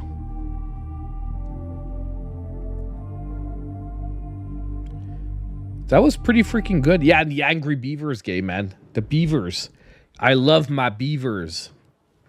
Yeah, that's right. I love him. But yeah, no, honestly, it was a really, really good showcase. So I'm sort of glad we watched all this together because I think a lot of this maybe right now isn't announced for Switch 2, but I would not be surprised that in a future Nintendo Direct, some of these are going to show up. So we might have like the inside track here where we're going to like show up and or we're going to, see these games and we're going to be like, hey, we already know about this stuff because we're cool. We watched a AAA indie showcase. So honestly, a really, really good showcase. Pretty freaking interesting. And I said it, like everyone complaining that like gaming is downhill and like not that good. They're just not playing indie games. Like if you're only playing AAA games, I get the feeling where over the last couple of years you've been let down by a lot of games. But if you venture out of like AAA only, there are so many great games that will give you an even better experience than a AAA. A better experience overall. Like, and you really have to like start putting, like, in my opinion, if you put gameplay before like graphics and production quality, you're really going to open yourself up to a world of like great games. And anyway, it is what it is. I'm not going to convince everyone, but I keep telling people, like, I talk to like a lot of like younger guys at like work and stuff, and a lot of them are like, oh man, gaming's so shitty right now. Like there's only and I'm like, have you guys have you given like this game a try? And they're like, oh no, that's like 2D, man. It's like crap, it looks like boring. I'm like, dude, try it. Like just something like Hades. It's crazy how many like young guys didn't want to try Hades till I brought my Switch in and I said, dude, sit down with the game and play it like 15 minutes and then tell me the game isn't cool. Because it's like like to them it's like 2D-ish because it's like top down, you know what I mean? And they play it and then they're back and they're like, dude, man, that was freaking amazing. Like, I'm just throwing out one like really like title like Hades, but it's like you've got to like get them into a couple of like those like transition titles where they're indie games, but they're so easy to get into that you're like, holy crap, okay, yeah, I should try. They are casuals, man. They don't know where it's really at. But yeah, man. Okay. That was the main show for tonight. Honestly, I think overall pretty good show we had, man. We had some good news. We went, we blasted through it pretty quick, but I think those stories, like they weren't stories we were going to spend like 20 minutes on each anyway. We got an awesome indie showcase, and now all we have left is the new Nintendo Switch games for this week. And I've got to say, it's a pretty busy week.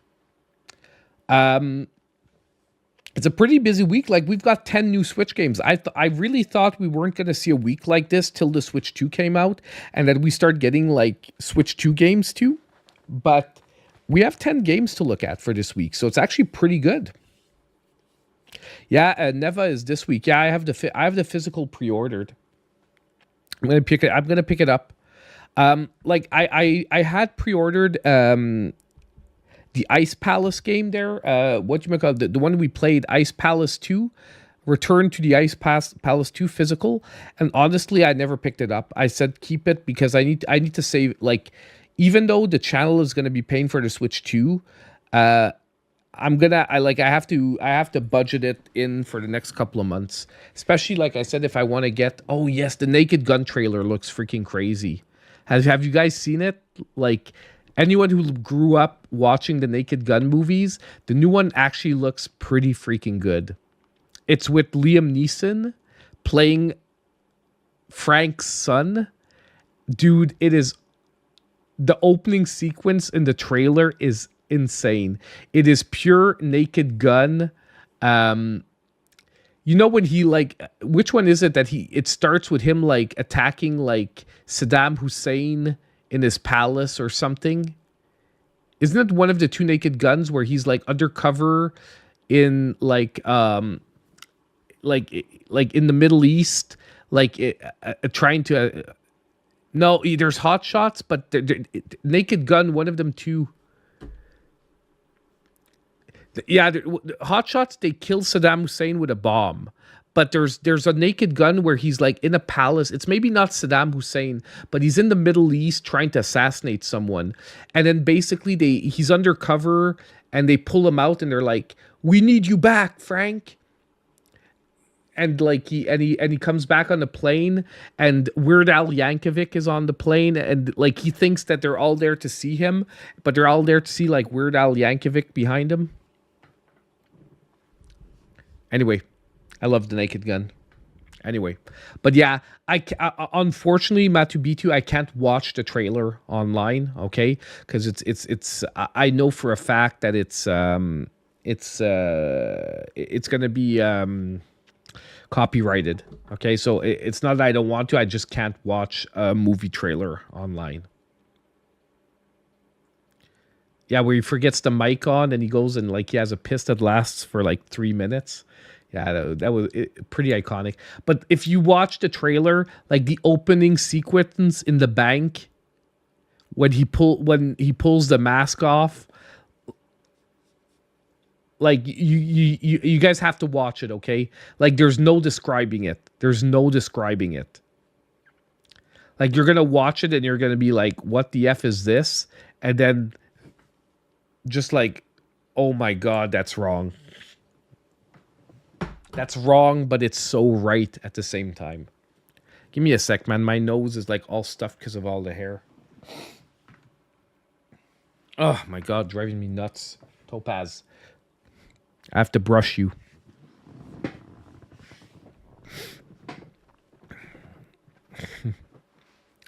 Okay. So let's get started on this week's new Nintendo Switch games. Okay, guys? We're going to jump into it. We're going to get it out of the way. And by the way, at the end of the video, I want to show you guys some ideas that I have for thumbnails again. So that you guys can like... I wanted... And these are thumbnails that I want to do for eShop deals, but they're like a little bit of like really different than what I normally do. And I want to know if it's like... what you guys think about it. Okay. And, you know, it's just like to try some fun stuff out. But, okay. Let's get into it. Hey, everyone, and welcome back. So now it's time to look at this week's new Nintendo Switch games. And you know what? We have 10 games lined up for this week. Some of them are looking pretty great. And it's actually really fun to see that this late in the Switch's life cycle, we're still getting some really good... Gretting. What the fudge is gretting? Yeah, you managed, Frenchie Mom. I messed myself up. You weren't late this time. You managed. What the hell is gretting? Dude. I hate when I misspeak like that. So hey everyone, and welcome back. So now it's time to look... Oh my God. Blah, blah, blah. Hey everyone, and welcome back. So now it's time to look at this week's new Nintendo Switch games. And I've got 10 games lined up for this week. And you know what? It's really great to see that this late in the Switch's life cycle, we're still getting so many great games releasing. So you know what? Now let's jump in. Just remember to hit that like button and subscribe if you aren't already. There we go. Easy peasy, lemon squeezy.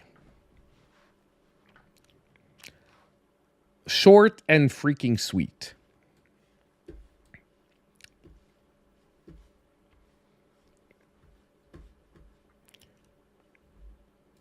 Why is all the CC on? Give me a sec.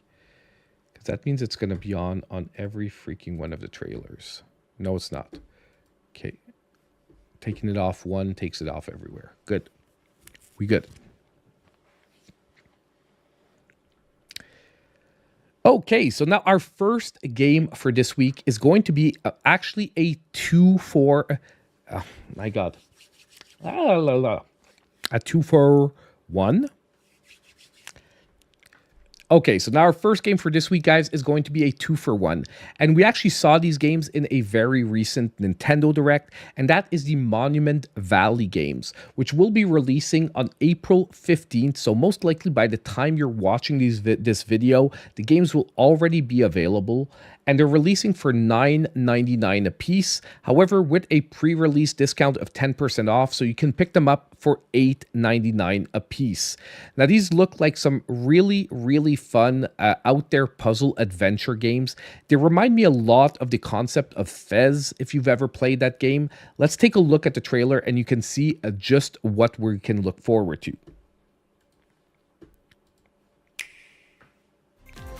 Monumental adventures await.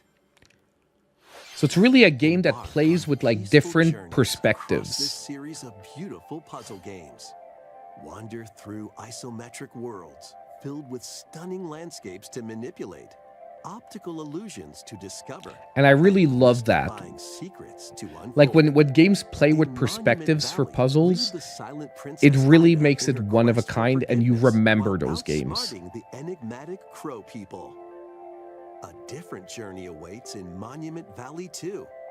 Guide Ro in her adventure through motherhood as she and her child unlock the secrets of the sacred geometry.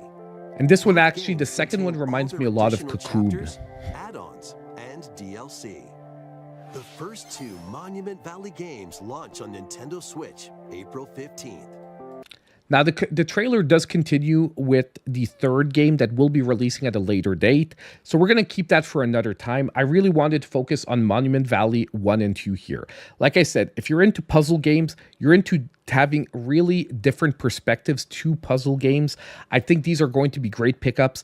And at $10 a piece, they seem like a really great budget option, especially with how high quality the graphics look. Like, honestly, I'm probably going to be trying to pick these up this week, but they look awesome. Let's move on to our next game. So next, we move on to April 17th for our second game with Rusty Rabbit. Now, this game is going to be releasing for $19.99. And luckily, there is a playable demo on the eShop. Now, I actually have a stream where I played the demo. I did try it out. And I've got to say, I liked what I was seeing in the game. I'm going to say, however, what I did not like is there were a lot of cutscenes interrupting the gameplay. Hopefully that sort of evens out as the game goes on and they become less invasive. But at least for me, I was really enjoying the gameplay, but really disappointed with how often it got cut by these invasive cutscenes. However, overall, I still think this looks like a great Metroidvania with a 2.5D art style and a really original premise where you're sort of digging into a mountain, trying to build up your mech suit to be able to get further and further along. So let's take a look at the trailer and you can see what this game looks like.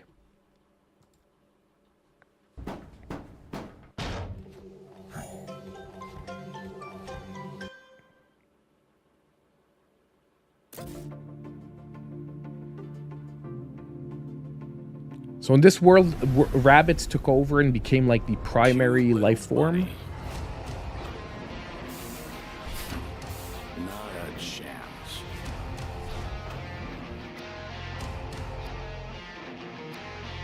I'm a rabbit. The name's Stam.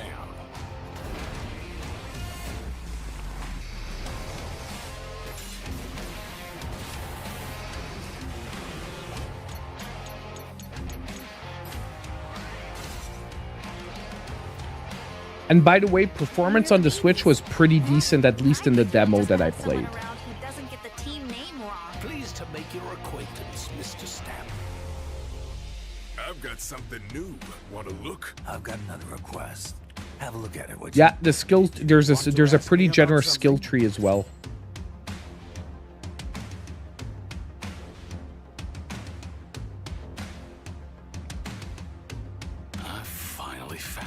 The engine I thought I would never find. Like I said, the voice acting throughout the game was okay, but if you play through the demo, you'll see that the cutscenes at one point become somewhat invasive. Hopping, man.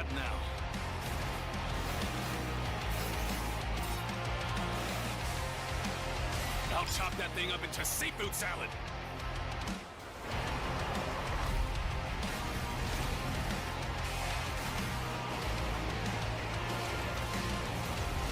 You're going down. No, not that trick again.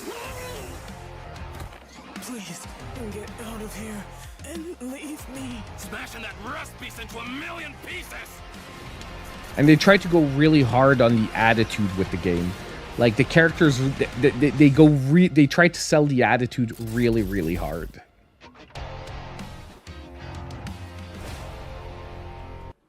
So overall, I do think the game has a ton of potential.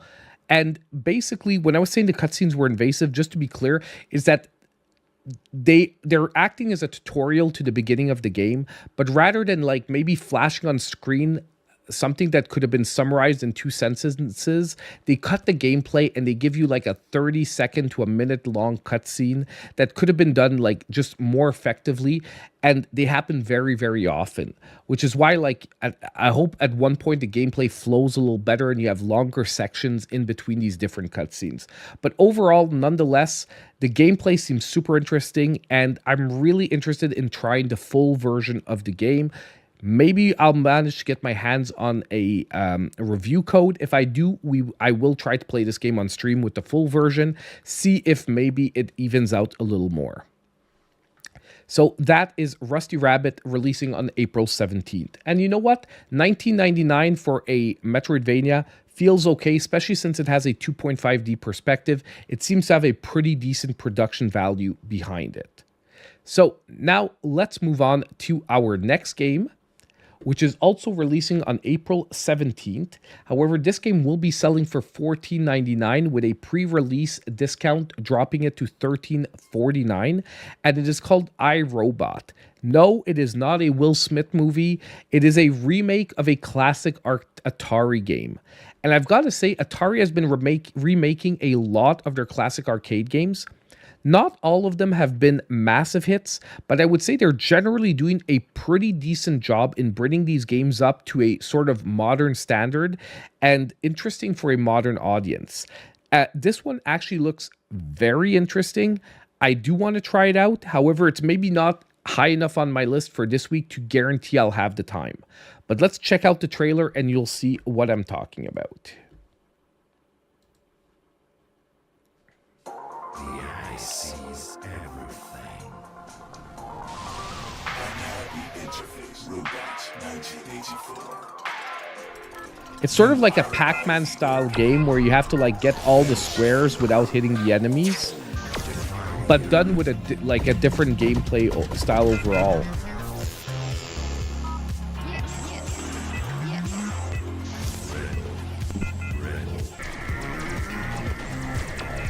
And they seem to be alternating it with like shooter levels.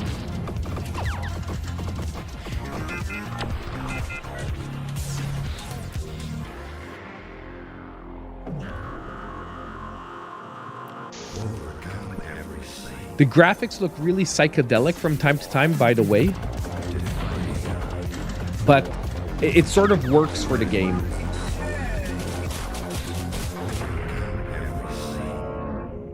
It's like a low-res, high-res type situation. So honestly, I'm interested. Not gonna lie, I'm interested. It's like, it's funky enough where it might be worth diving into. Like I wanted to try the Lunar Lander remake. I haven't had time yet, but I do think I'm going to pick up a physical copy. They're on sale right now here in Canada at GameStop. I might actually jump in and pick one up and try it out. But yeah, so iRobot for this week, coming out on April 17th, to me, it looks really funky if you like those classic arcade games and you want to try like a sort of updated version of one of them. So definitely one to keep an eye on if it's your gameplay style. Next, we're going to jump into probably one of my most anticipated games for this week, but I've got to say there's like maybe 2 other games that are competing with it. We have Phantom Breaker Battlegrounds Unlimited, which is a pixel art side-scrolling beat-em-up game. It's really focused around co-op gameplay. At least they're focusing it a lot in the trailer around co-op gameplay. But at the same time, it looks very, very enticing. I love my beat-em-up games. It's one of the styles that I just I can't get enough of. As long as the game's offering something fresh and unique, I love jumping into a good beat 'em up game. You can knock them out in a couple of hours, and they always have a ton of replay value after. So let's take a look at the trailer, and you can tell me what you think about it in the comments down below. Oh, by the way, this one is releasing on April 17th, my bad, and it is going to be selling for $24.99. So $24.99, a little pricier for this one for this week. That's maybe the only thing holding it back a little. Now let's jump in.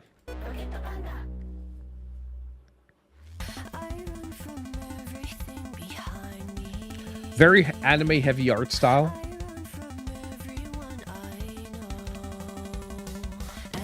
It reminds me of Castle Crashers, by the way, in the gameplay.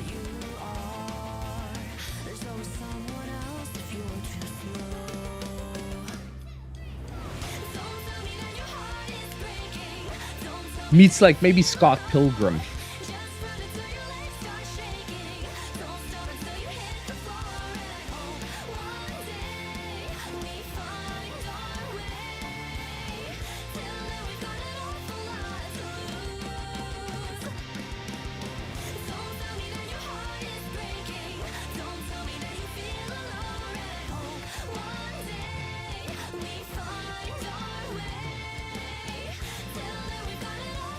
The one thing that maybe worries me a little bit about this one is I hope they don't go too generic with the gameplay, okay?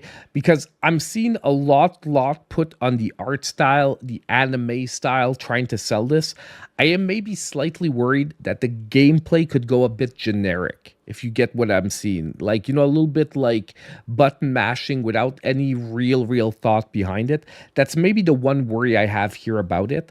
But overall, nonetheless, I think this one looks super interesting for this week. If you're into the co-op beat 'em up genre, I think you should definitely keep an eye out on a review for this one. Once again, trying hard to get review codes. Gonna try to do 1 or 2 extra streams this week. If I manage to get one, this will definitely be a top candidate. Now, next, we're going to follow it up with another one of my top picks for this week, a game called Sacre Bleu. Now, this game is also releasing on April 17th, and it'll be selling for $14.99. Now, we also saw this game in a recent showcase, and it looked really good, and now this trailer, looking at it again, the game has me even more excited. The one thing, however, is it's very bullet time focused, and it's sort of giving me a little of a PTSD due to it reminding me a lot of Laika, which is a game I loved, by the way. I gave it a 9 out of 10, but at the same time, I died a million times in that game before I got a hang of the bullet time mechanics. And this game is giving me like a lot of like reminders of that type of gameplay, although you don't have to deal with the crazy motorcycle mechanics. But let's take a look at the gameplay and you'll see what I'm talking about. Sacre Bleu! I was framed on false charges. But why? I am the king's most trusted musketeer. I must use my blunderbuss to escape before it's too late. Like, it seems a game that's almost like an auto runner where you have to not stop moving ever. Difficult. I shall be swift. No time to waste. Over the water. In the air. Le danger is around every corner. Are you guys getting the PTSD like I am? Because the more I see this, the more I want to play it, but the more I'm also like fearful of it. Oh yeah, this looks like a multi-death game.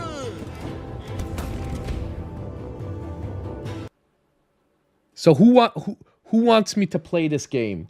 Probably Frenchie Mom is definitely going to be top of the list. She's going to have a front line and she's going to have a very busy night counting the deaths. But Sacre Bleu, honestly, however, I find the game looks amazing. If you're into that like challenging type of gameplay, I think this game is going to be right in your wheelhouse for this week. Looks like an excellent release. And you know what? $14.99 is an excellent price for a game like this. I honestly, when I was looking at the gameplay, was expecting it to be more expensive than this. Not that I want it to be more expensive. I just find that they went for a really, really competitive sales price that might actually help this game get out to a wider public. But definitely one to check out for this week. Now, let's jump into our next one.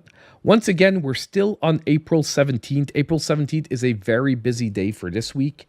And we're going to be next looking at Lunar Lux, which is releasing, which is going to be selling for $19.99.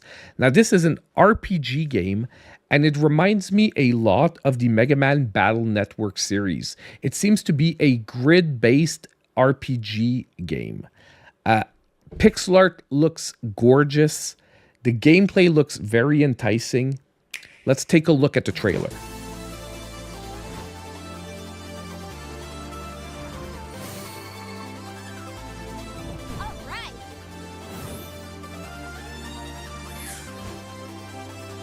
And when I say it looks like Mega Man Battle Network, it still seems to have its very own thing going.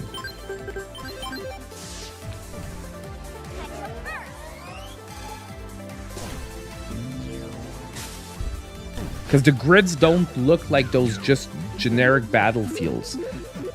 But at the same time, you can definitely see that movement seems to be restricted to somewhat of a grid.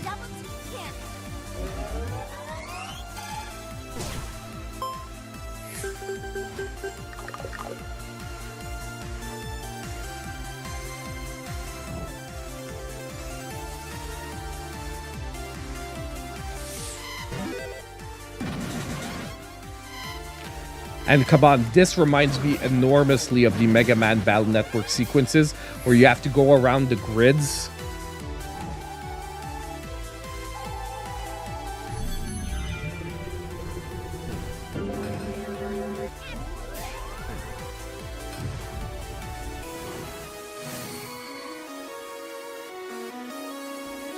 There we have Lunar Lux. Like I said, honestly, if you're into like turn-based RPGs or grid-based RPGs, I think this one could be something good. Once again, maybe one that I would wait for a review just to make sure that it doesn't come out too generic. But overall, indie.io, by the way, generally comes up with some pretty good products. That's the publisher for the game. Not all of their games are guaranteed hits, but they generally have a pretty decent a pretty decent hit rate on their releases. So I would feel comfortable launching into this one. The $19.99 sales price is also pretty good, but I would say it's the max for a game like this. I'm glad they didn't go any higher because they'd be pushing it into a range which would be hard to convince people to jump into it, especially it being an unknown IP. Okay. Next, we jump into Vinebound. Now, this is one of my budget pickups for this week that I'd be willing to take a shot on. Now, it's the full name of the game is Vinebound Tangled Together. It is releasing on April 17th as well, and it's going to have a sales price of only $4.99. Now, this is another take on the Vampire Survivor genre, but get this, it's built for co-op gameplay, where you're both attached together with a sort of wire, and I'm not exactly sure how the wire plays in, like does it damage enemies or do you take damage? But it definitely has an original take on it, and it's limited to couch co-op, which I find really, really cool for this style of gameplay, because maybe if the only one of the downsides to Vampire Survivor is it's a really cool game to play when friends come over, but you always have to generally play one at a time. So jumping into couch co-op on this actually seems like a really great idea. So let's take a look at the trailer. And you know what? At $4.99, I think it's worth taking a shot on.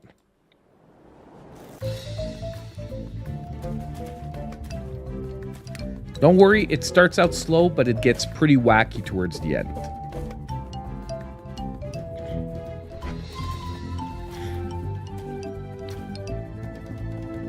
So actually, the wire doesn't seem to be giving you taking any damage. What I'm wondering is, does it influence like your movement speed?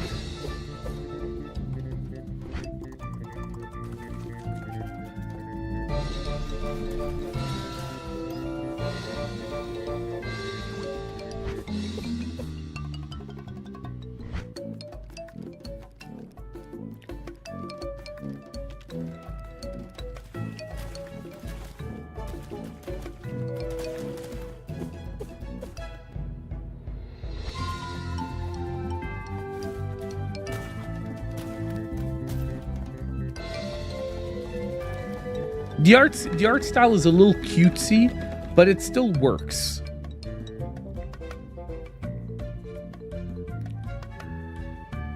So overall, you know what? Like I said, if you're into the Vampire Survivor style, you want something to play in couch co-op, I think this game could be an interesting pickup for this week, especially considering, like I said, that they're going for that budget $5 price point.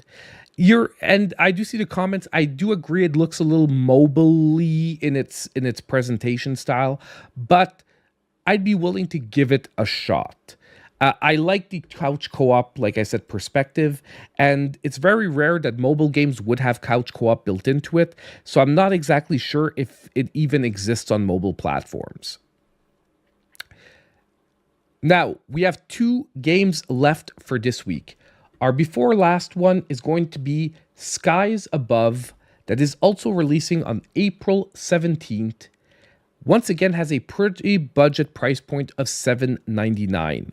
Now, this is coming to us from Flynn's Arcade, that really has a great track record of giving us some really simple yet fun games. And I love the concept here is that you have to protect a whale, like a sort of space whale that's flying through space. And the longer you keep it alive, the bigger rewards you get. And yes, it is a roguelike style of gameplay with an endless gameplay loop. And the point is to try to survive as long as possible while protecting your whale from these attacking, like, different enemy waves. So, super simple gameplay, yet it looks extremely enticing.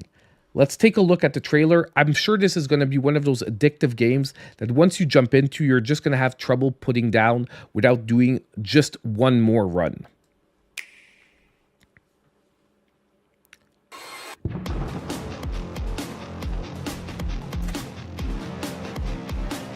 So you see you have your like crazy Leviathan space whale that you have to protect from the oncoming like space enemy weird ball thingies. Then when you die, you get to upgrade your powers, and you get to go for another run.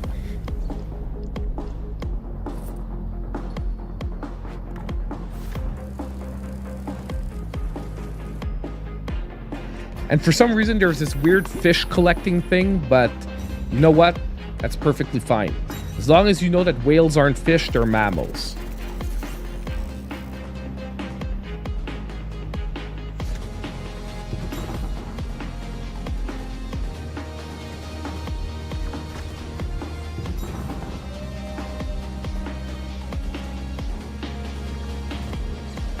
Like I said, the gameplay looks funky yet addictive, super simple, but visually appealing.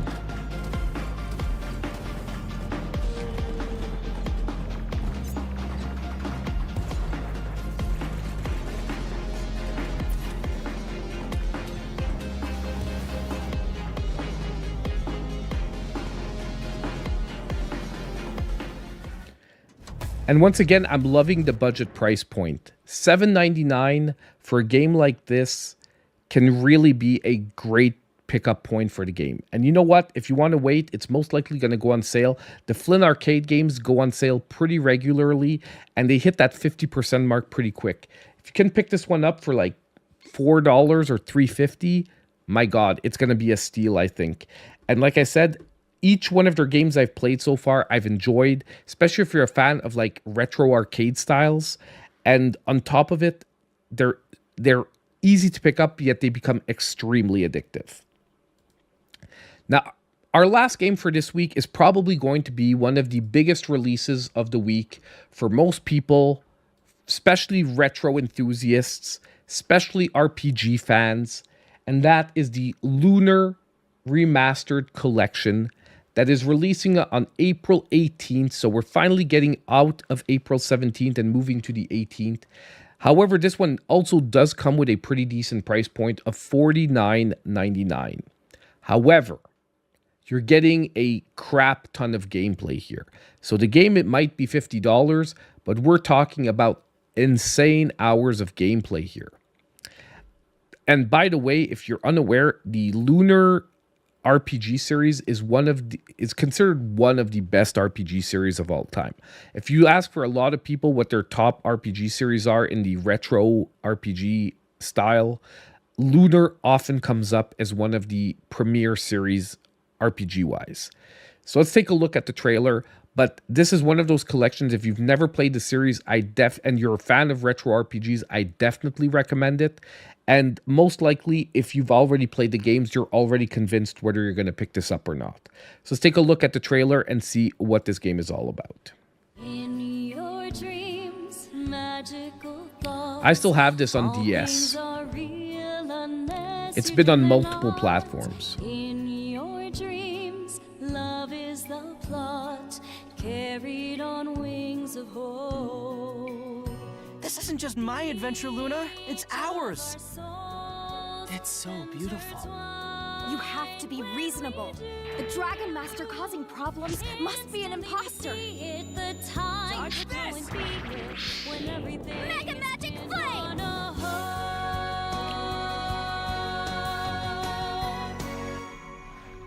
I mean, the cutscenes arts is beautiful. The pixel art within the game is also very good, but it is very retro.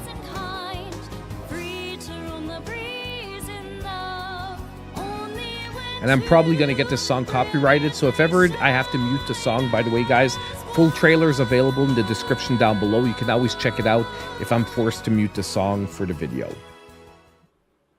So there we have it. The Lunar Remastered Collection. Honestly, I've heard good things about this.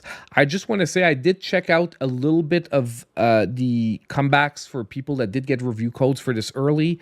The one thing I have heard, however, is that the voice acting is, although it's really nice, I heard it's pretty hit or miss. There are some people that enjoyed the voice acting, some that didn't like it so much. But overall, everyone agrees that the series remains a classic. It just has the same advantages and disadvantages of the original game, with maybe the added thing that the voice acting, some people will like it, some people won't. But overall, I think it's going to be a stellar release for this week. And like I said, most people are probably already convinced if you're going to pick it up or not. If you didn't know it was coming out, well, now you do. So that was pretty much it for this week's new Nintendo Switch games. Like I said, a pretty busy week for this, like late in the Switch's life cycle and almost at the Nintendo Switch 2. So let me know as usual in the comments down below what games you think you're going to be picking up for this week. Did I forget any games releasing that you really would have liked to see on the list? You can also let me know about those in the comments down below. And as usual, don't forget on the way out to hit that like button, subscribe to the channel if you aren't already, click on the notification bell so you know when all my future content comes out. And as usual, I hope I'll see you in my next video. Nailed it. There we go. Bye. Oof. That is done. Man, I was running out of voice there. But Neva's just physical, my man. Like, Neva already came out digitally a while back. Neva was just a physical release this week. Neva came out already on the Switch. I'm not, for the moment, I'm not covering physical releases because Neva came out on October 15th of last year, man. Yeah, but I agree with you. Like, for physical releases, it's big. It's just that for indie physical releases, it's big. It's just personally, I'm not, I want to keep the series on the new eShop releases for the moment. But who knows? Like, once we get to Switch 2, especially if the Switch 1 games start taking less place and we focus Switch 2, and most likely it's going to be a little quieter at the start of Switch 2, maybe I'll be able to throw in some physicals in there. Which one do I have on the DS? Is it the collection that I have?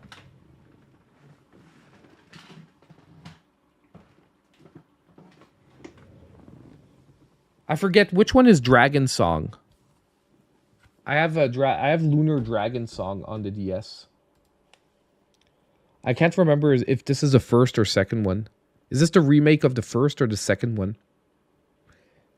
Who's a big Lunar fan that remembers? I don't remember. Does it say on the back? Like I played this when it came out on the DS. Like this is old as F. Yeah, it's the first one, eh? Okay, that's what I thought.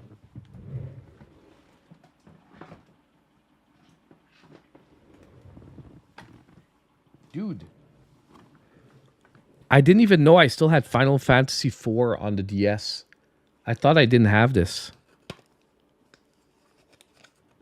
Dude, that's crazy.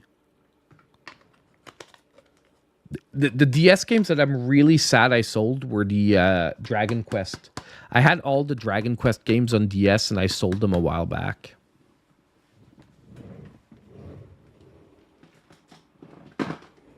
And I really regretted selling them when I did. Like, not immediately, but pretty soon after, I was like, oh, man. Let me just... I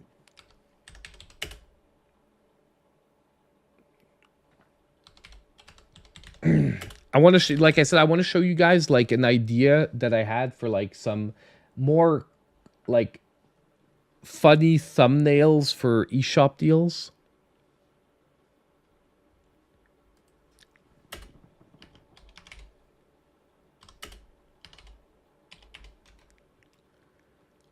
Let me just see if I can pop it up quick.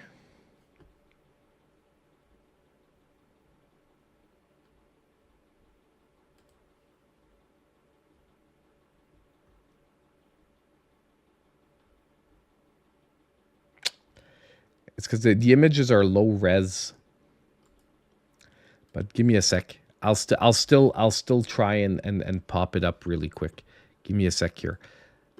Because I think your opinions, I like seeing, and you guys gave me some pretty good ideas last week with the other one. Oh, thank you so much for renewing your membership, Frenchy Mom. Welcome back. Welcome back. Let me just see. I'm gonna do this. Give me a sec here. I'm just working quick on getting this together.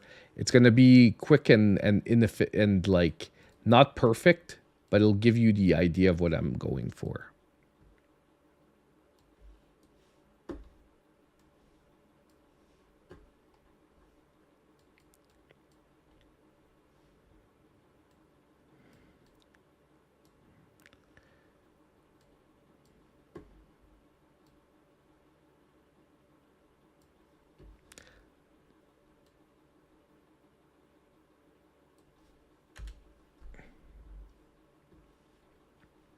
Give me a sec here. I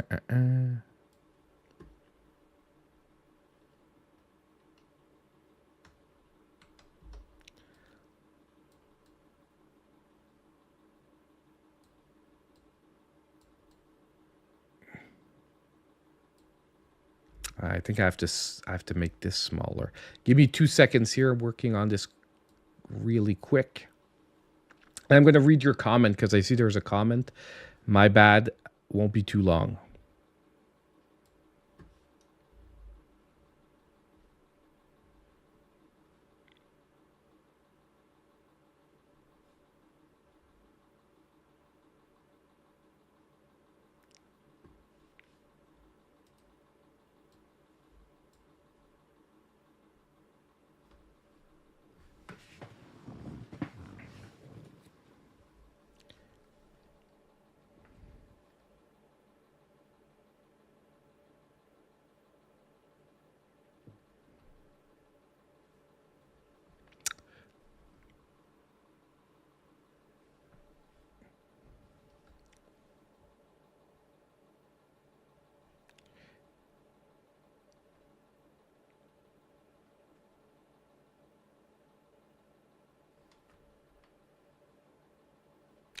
Oh, I'm trying to word this properly. Like I'm trying to word this funny, but that fits with the overall thumbnail. Give me a sec.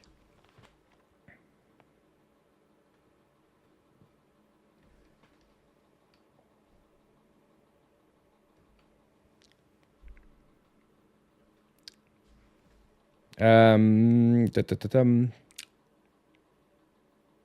hate this because when I was thinking about this before, I had like so many awesome wordings for it.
Okay, I'm back. My bad. I hit the mute button. What do you guys think of this as a thumbnail? Yeah, I saw. I hit the mute button by mistake. My bad.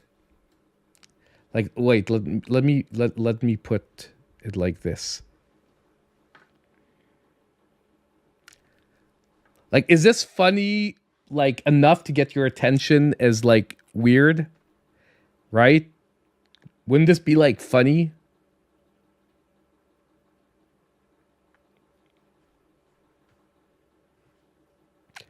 You don't know who they are. You don't need to know who they are. It's Emma Roberts, and I don't know who the other chick is. But that's like a super known meme. Hold on, I can put myself back on screen since I'm not full screening it.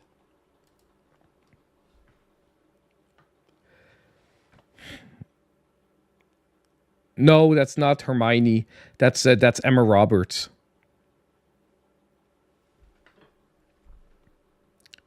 And obviously I can try to like frame it a little better. Like right now, I think like if I could make their faces like more centered and get like some surrounding, but I did this quick. You know what I mean? Or the other meme that the other one I wanted to do is this one. Guy checking.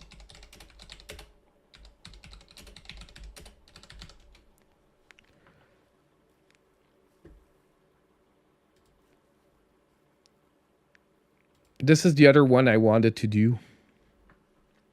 Give me a sec. Got this downloaded.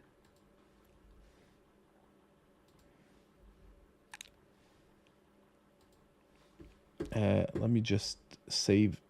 No, I'm not going to save it. I can redo it in like 10 seconds. Now that I know what it is.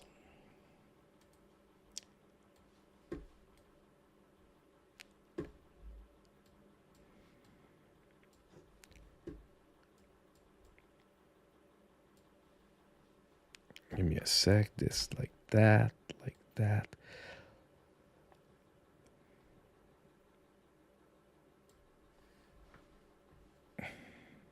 Okay.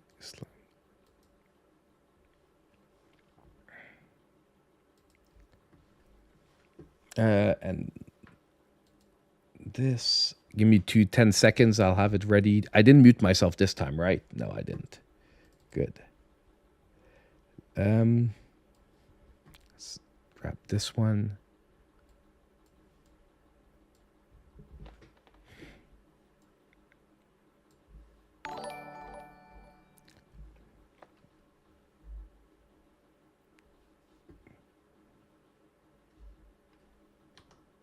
Oops.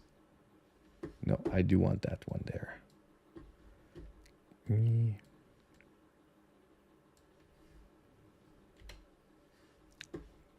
then let's grab this.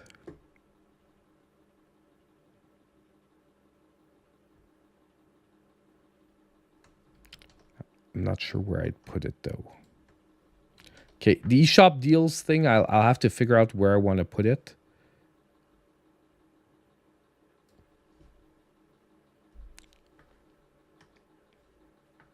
I'm not even sure I should put the eShop deals thing, but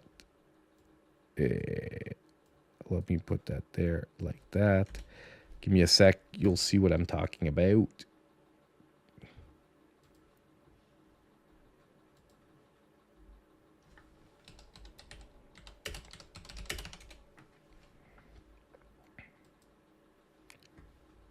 Okay.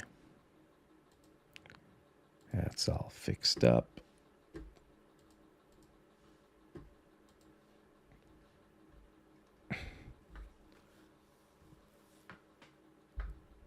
Unmute us. Oh, and we need a topaz emote or a broken controller. I definitely will get on that, Frenchy Mom. Let me. I'll check to see if we have any emote spots left, and I can definitely get on that. Like the black cat emote is going to be super easy to get, but I definitely going to work on that. Sorry, I forgot to read your message earlier, but I'll definitely get to work on that. Okay, and the second one that I was going to look at is this one.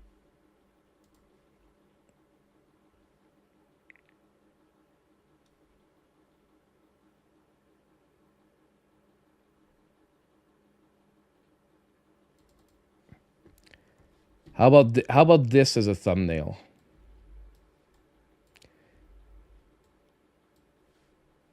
Like for the $5 deals.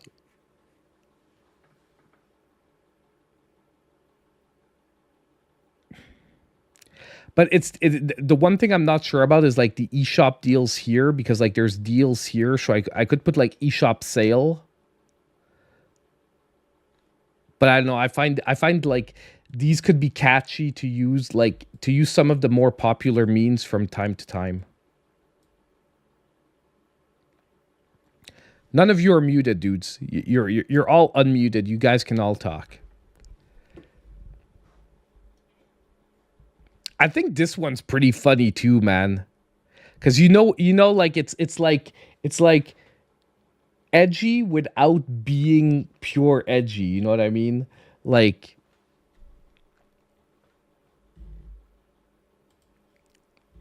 why is that one there twice now? Oh, I think I must have hit that. But yeah, no, this one I think is actually fine. This one's pretty good. I just need to like change the eShop sales to like, Or you know what I could do? I could plaster a Mario face here. You know what I mean? Like, I don't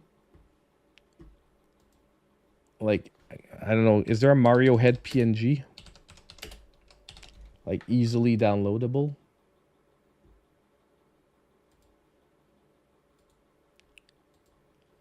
Hold on.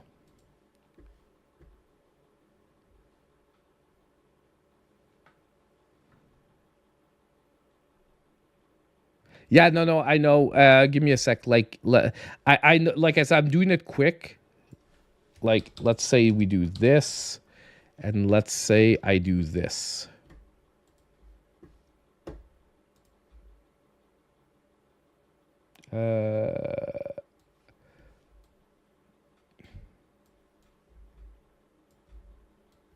Yeah. It's because he doesn't have like the ooh face. But like I could do this.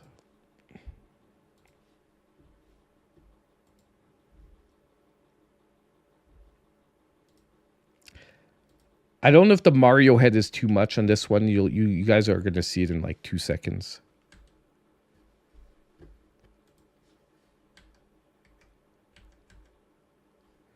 Like this is the other one.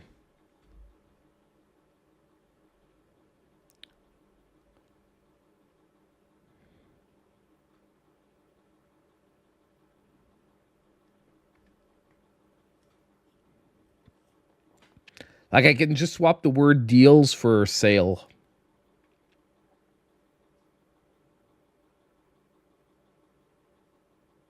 It's weird. The Mario head is too much, right? Yeah, like I'm looking at it because the thing is when I'm editing it, it's so big that I have to really look at it when it gets smaller. And now I'm looking at like on the preview screen and it looks weird. Yeah, it's like that's too much. The Mario head is weird because he doesn't have the like ooh face. You know what I mean? He's not like going ooh like the guy is. So that's why it looks weird because it doesn't make sense. It looks like he wants to kill the chick behind her, not like you know, check her out. Funny. Let me just, yeah. And this should come up here. See there. Mario head's gone. Like that does look better without the Mario head.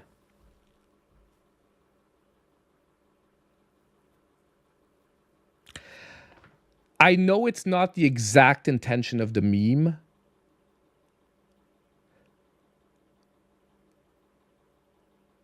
Like, okay, I would have to put like full price over her head for it to make 100%. You get what I mean? Like I would have to put like full price here for $5 deals so that it's like he's walking with the girl that's like full price and then like, ooh, $5 deals. You know what I mean? That would make sense. But I mean, the point is to be catchy to the eye but because I know what the normal sense of the meme is, you know what I mean? Like to get attracted by something while you're with something else, you know what I mean? But the point is to be funny. You understand? Like it doesn't have to make 100% sense with the meme. Like this one pure makes sense with the meme because it's all about like saying something like you know what I mean? Like she's telling us, she's talking about someone else and she's like you know, like it's this meme is all about like, you know, have you seen that guy's big car? You know what I mean? That guy has big feet. You know what I mean? That's what that meme's all about. But so this one fits perfectly.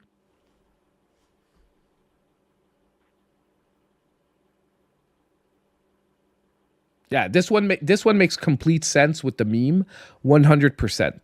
This one I just find it's like It's catchy to the eye, and like, are people gonna not click because it doesn't make perfect sense with the meme? You know what I mean? Like,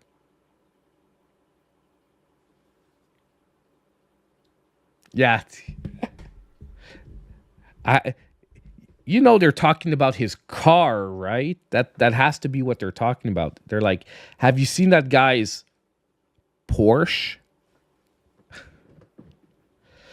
That's always what women are talking about, right? I mean, that's what they care about.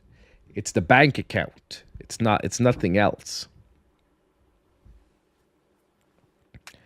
Let me check also on the channel. You guys, I'm not sure if we have any. Let me check. I don't even remember where I go to make the emotes. Give me a sec, because I haven't gone there in so long. I think it's customization. Nope, it is not. Must be in memberships. Yes. Yes, no, maybe. Overview. Where are the stupid custom emotes? Where did I put them up? Give me a sec. I'm just taking a look. If I can figure it out super quick.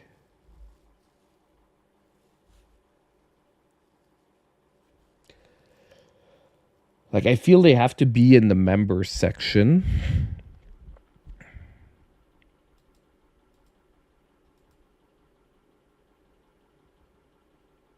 By the way, thank you so much, for the supers. I like. Sorry, I was like this. Thank you, Rodrigo, so much for happy Easter week, everyone. Happy Easter week to you as well. I'm off on Friday, man. Friday's freaking cool. I'm off. Unfortunately, like I said, it's we're having a birthday party, so I can't really spend it on the channel. But I'm off on Friday, so I'm pretty happy. And thank you so much, French Mom, for the $2 for Unmute Us. And thank you for the earlier $2 where you're trying to mess me up as well. Even though, you know, I know it didn't come from a good place, the other one. Thank you nonetheless. Super sticker, super J. Stop putting your butt in my face, cat.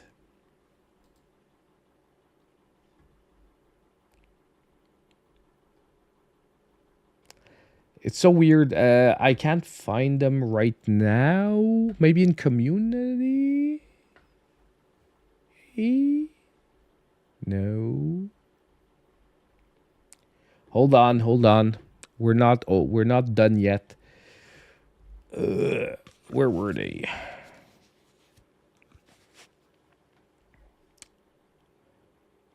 Like, I feel they have to be in customization or...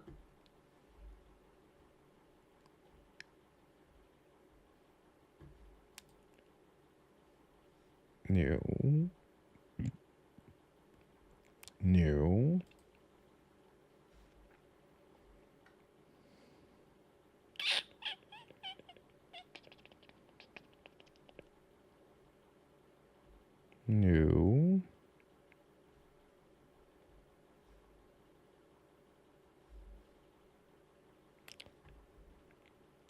Okay, hold on.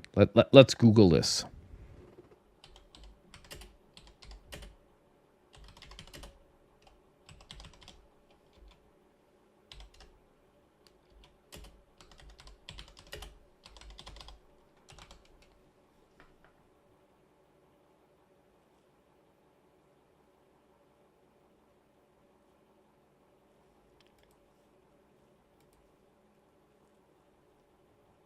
Badges and where the hell is badges and emojis?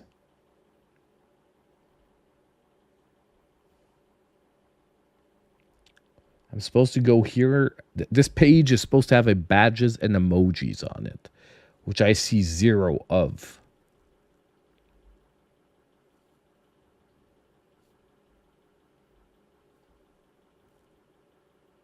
Oh, wait, I think I saw. Wait. Emojis. I got it. I got it. I got it. I got it.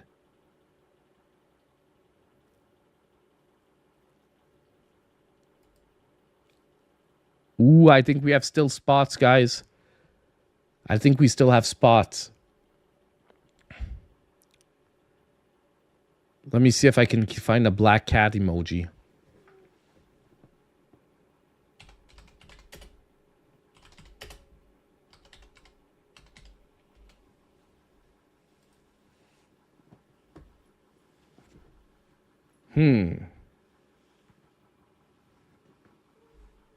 Yes, Topaz, I love you too. Hold on. Let me find a cool black cat emoji.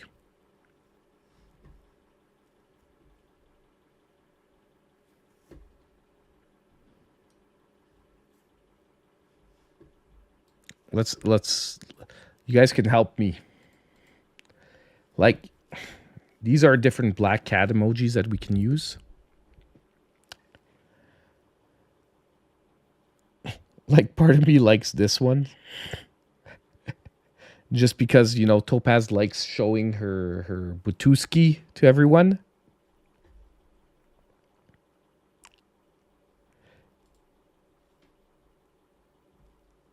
This one, like, this one looks like okay, but like it feels a little too generic.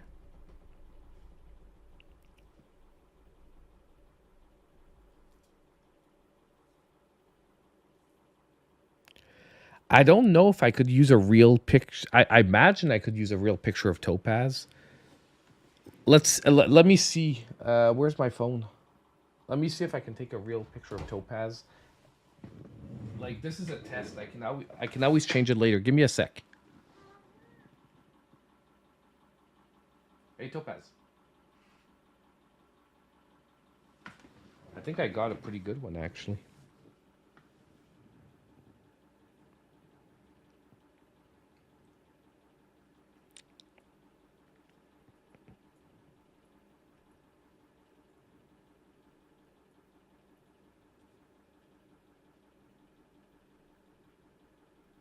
Give me a sec. I think we got it. I think we got it. Let's go pick it up.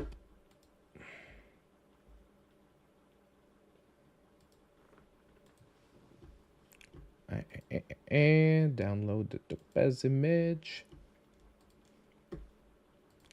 I think I'm gonna have to make it lower res, and I think I'm just gonna crop it.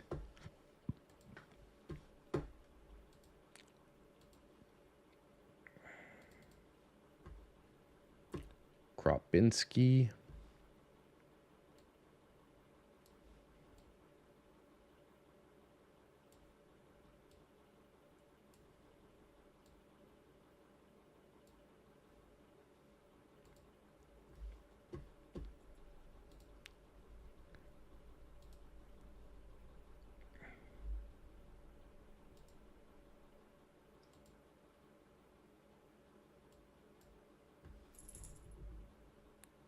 Let me try and see.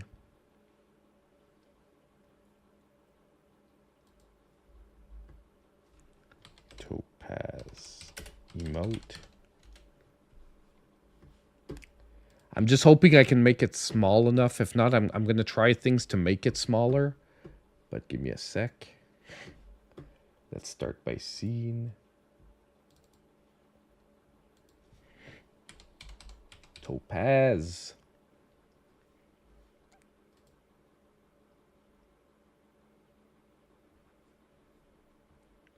Oh, okay, it has to be an aspect. It absolutely has to be an aspect ratio of 1:1.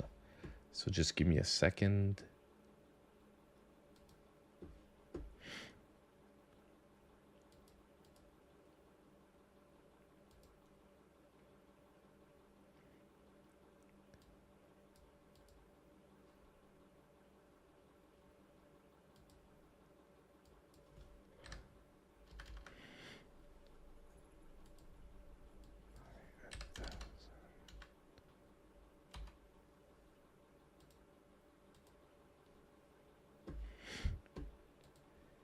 Export as. You YouTube's making my life hard here.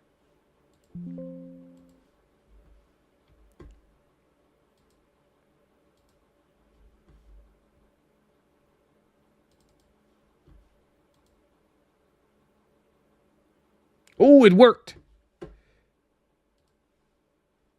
Try the emote Topaz. Topaz.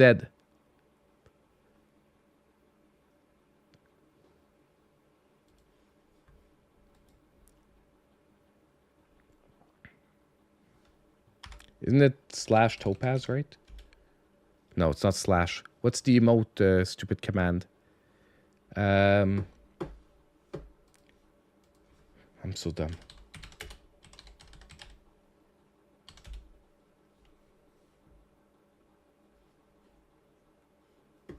It's slash E. Right? That doesn't work. What?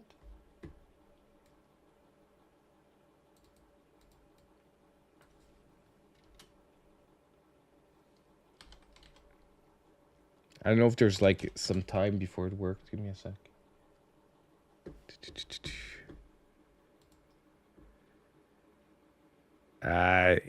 It might take some time before it loads in, because it is in the list. It is in the list.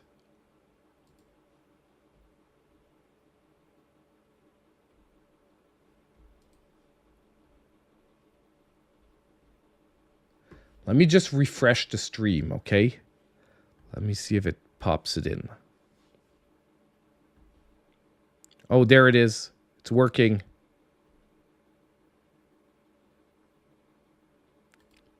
Yeah, you have to refresh.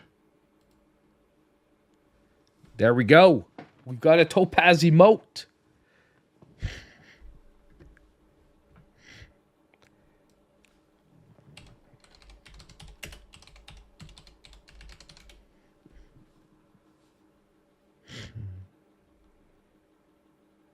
Oh man, I feel like for broken controller, I feel this feels like emotional, right? Doesn't this one feel like emotional?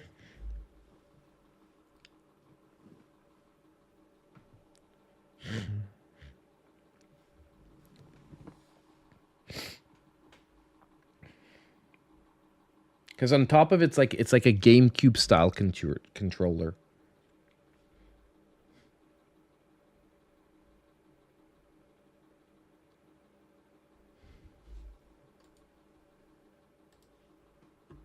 Let's grab this one.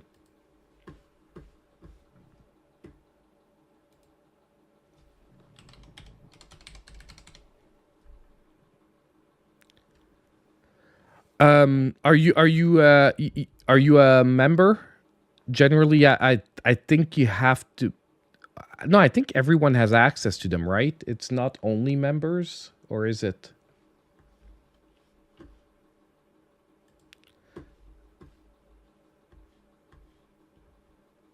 Both.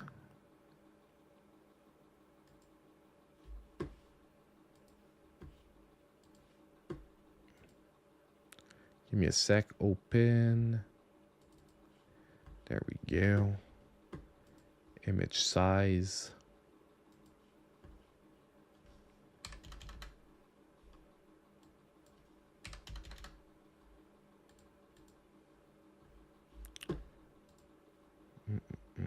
Export as JPEG, lowest quality.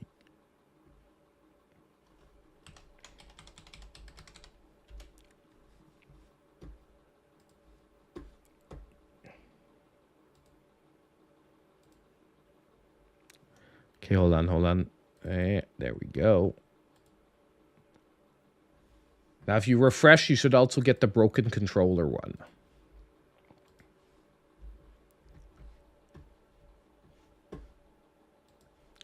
So now, if you check it out, you should have the broken controller as well.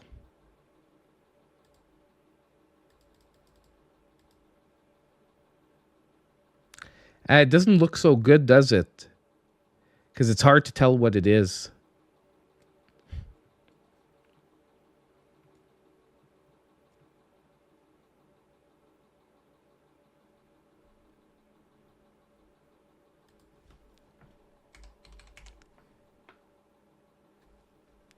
Yeah, I'll try to find a better one. I'll update it.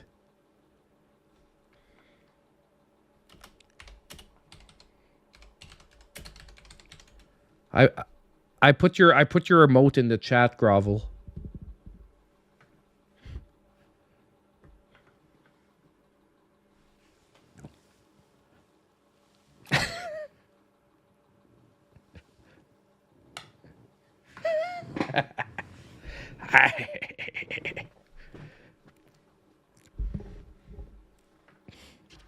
But yeah, so I might like from time to time try to do like a funnier thumbnail like that.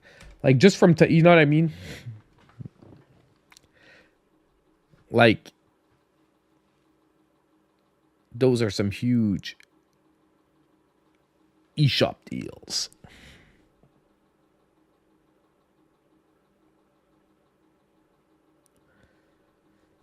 Like your benefits, you're talking about the thumbnails, yeah. I'm gonna try, see if it's fun. If they do well, I might do like the funny ones from time to time. I'll try it out.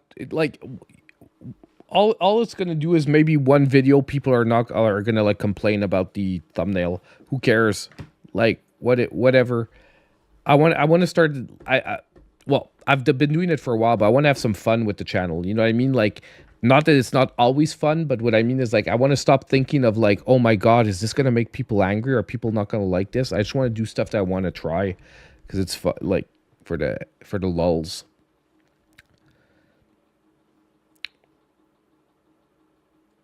I'm typing up my complaint right now. Yeah. Dude, I have the complaint office right here, man. Right here. Complaint office. This is exactly where your complaint's gonna go. Like I said, filed right under I don't give a fuck.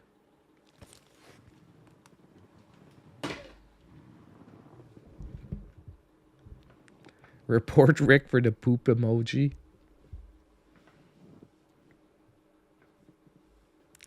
Exactly. I can never please everyone. That's not what the ladies say, but everyone else, I guess so. Okay, man. It's getting late. I'm starting to say some dumb shit. Eventually, I'll get into trouble.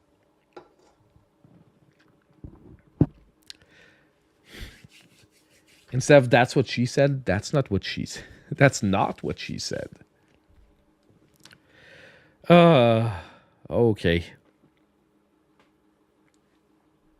Boo, another short stream. I don't know how 3 hours is short in your book, but okay.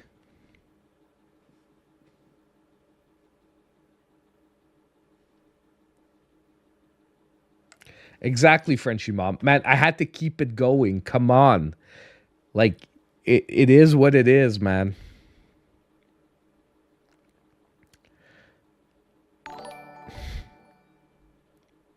Do a dead Rick emoji? What would a dead Rick emoji look like? Like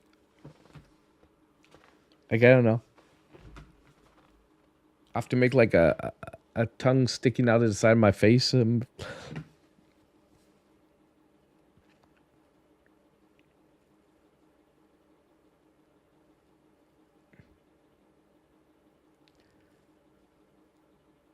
Yeah, I guess I could do like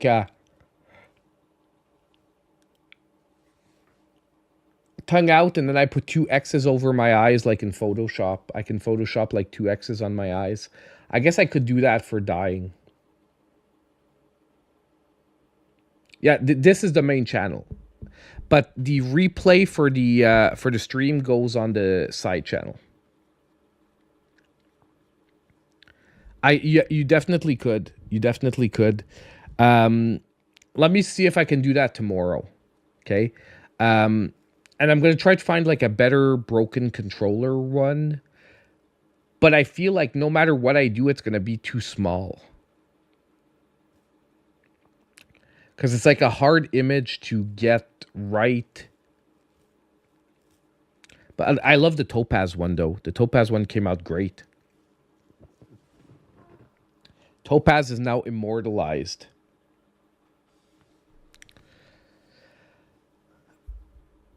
What's the side channel? Awesome. Thank you so much, Das. Thank you so much, Rodrigo. The side channel is Maple Syrup Gaming Extra without an E. Oops.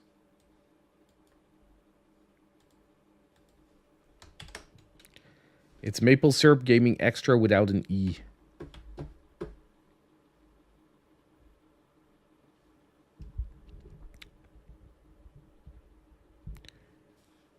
Do a rip over a controller? You mean like a rip image? Like a rip, like a lightning bolt rip, sort of? Thank you so much for subbing. We have to hit 1,000 subs over on the side channel, so at least I can monetize the side channel as well. Not that it's just so that all the content I put over there isn't like purely wasted. Like RIP. Yeah, it's because I'm not sure how it's gonna translate in an emoji. You know what I mean? An emoji is so small. I'm not sure the RIP over the controller is gonna be visible, but I'll test it out. I'll try a few different options. We can have fun with this over the next little while, and we can always change them around.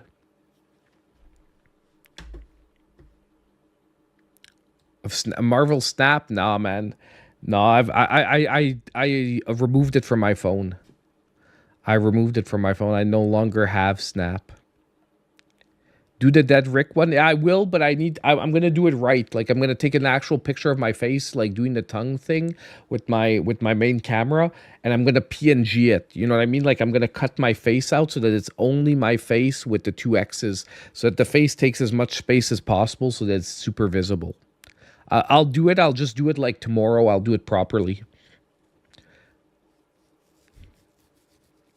I'll do it properly. So, hey guys, I'm going to peace out. Have a great one. Thank you so much for stopping by. Hope you guys enjoyed the Warp Zone. And as usual, I hope all of you, I hope I'll see all of you in my next video. Have a great one, guys. Have a good night.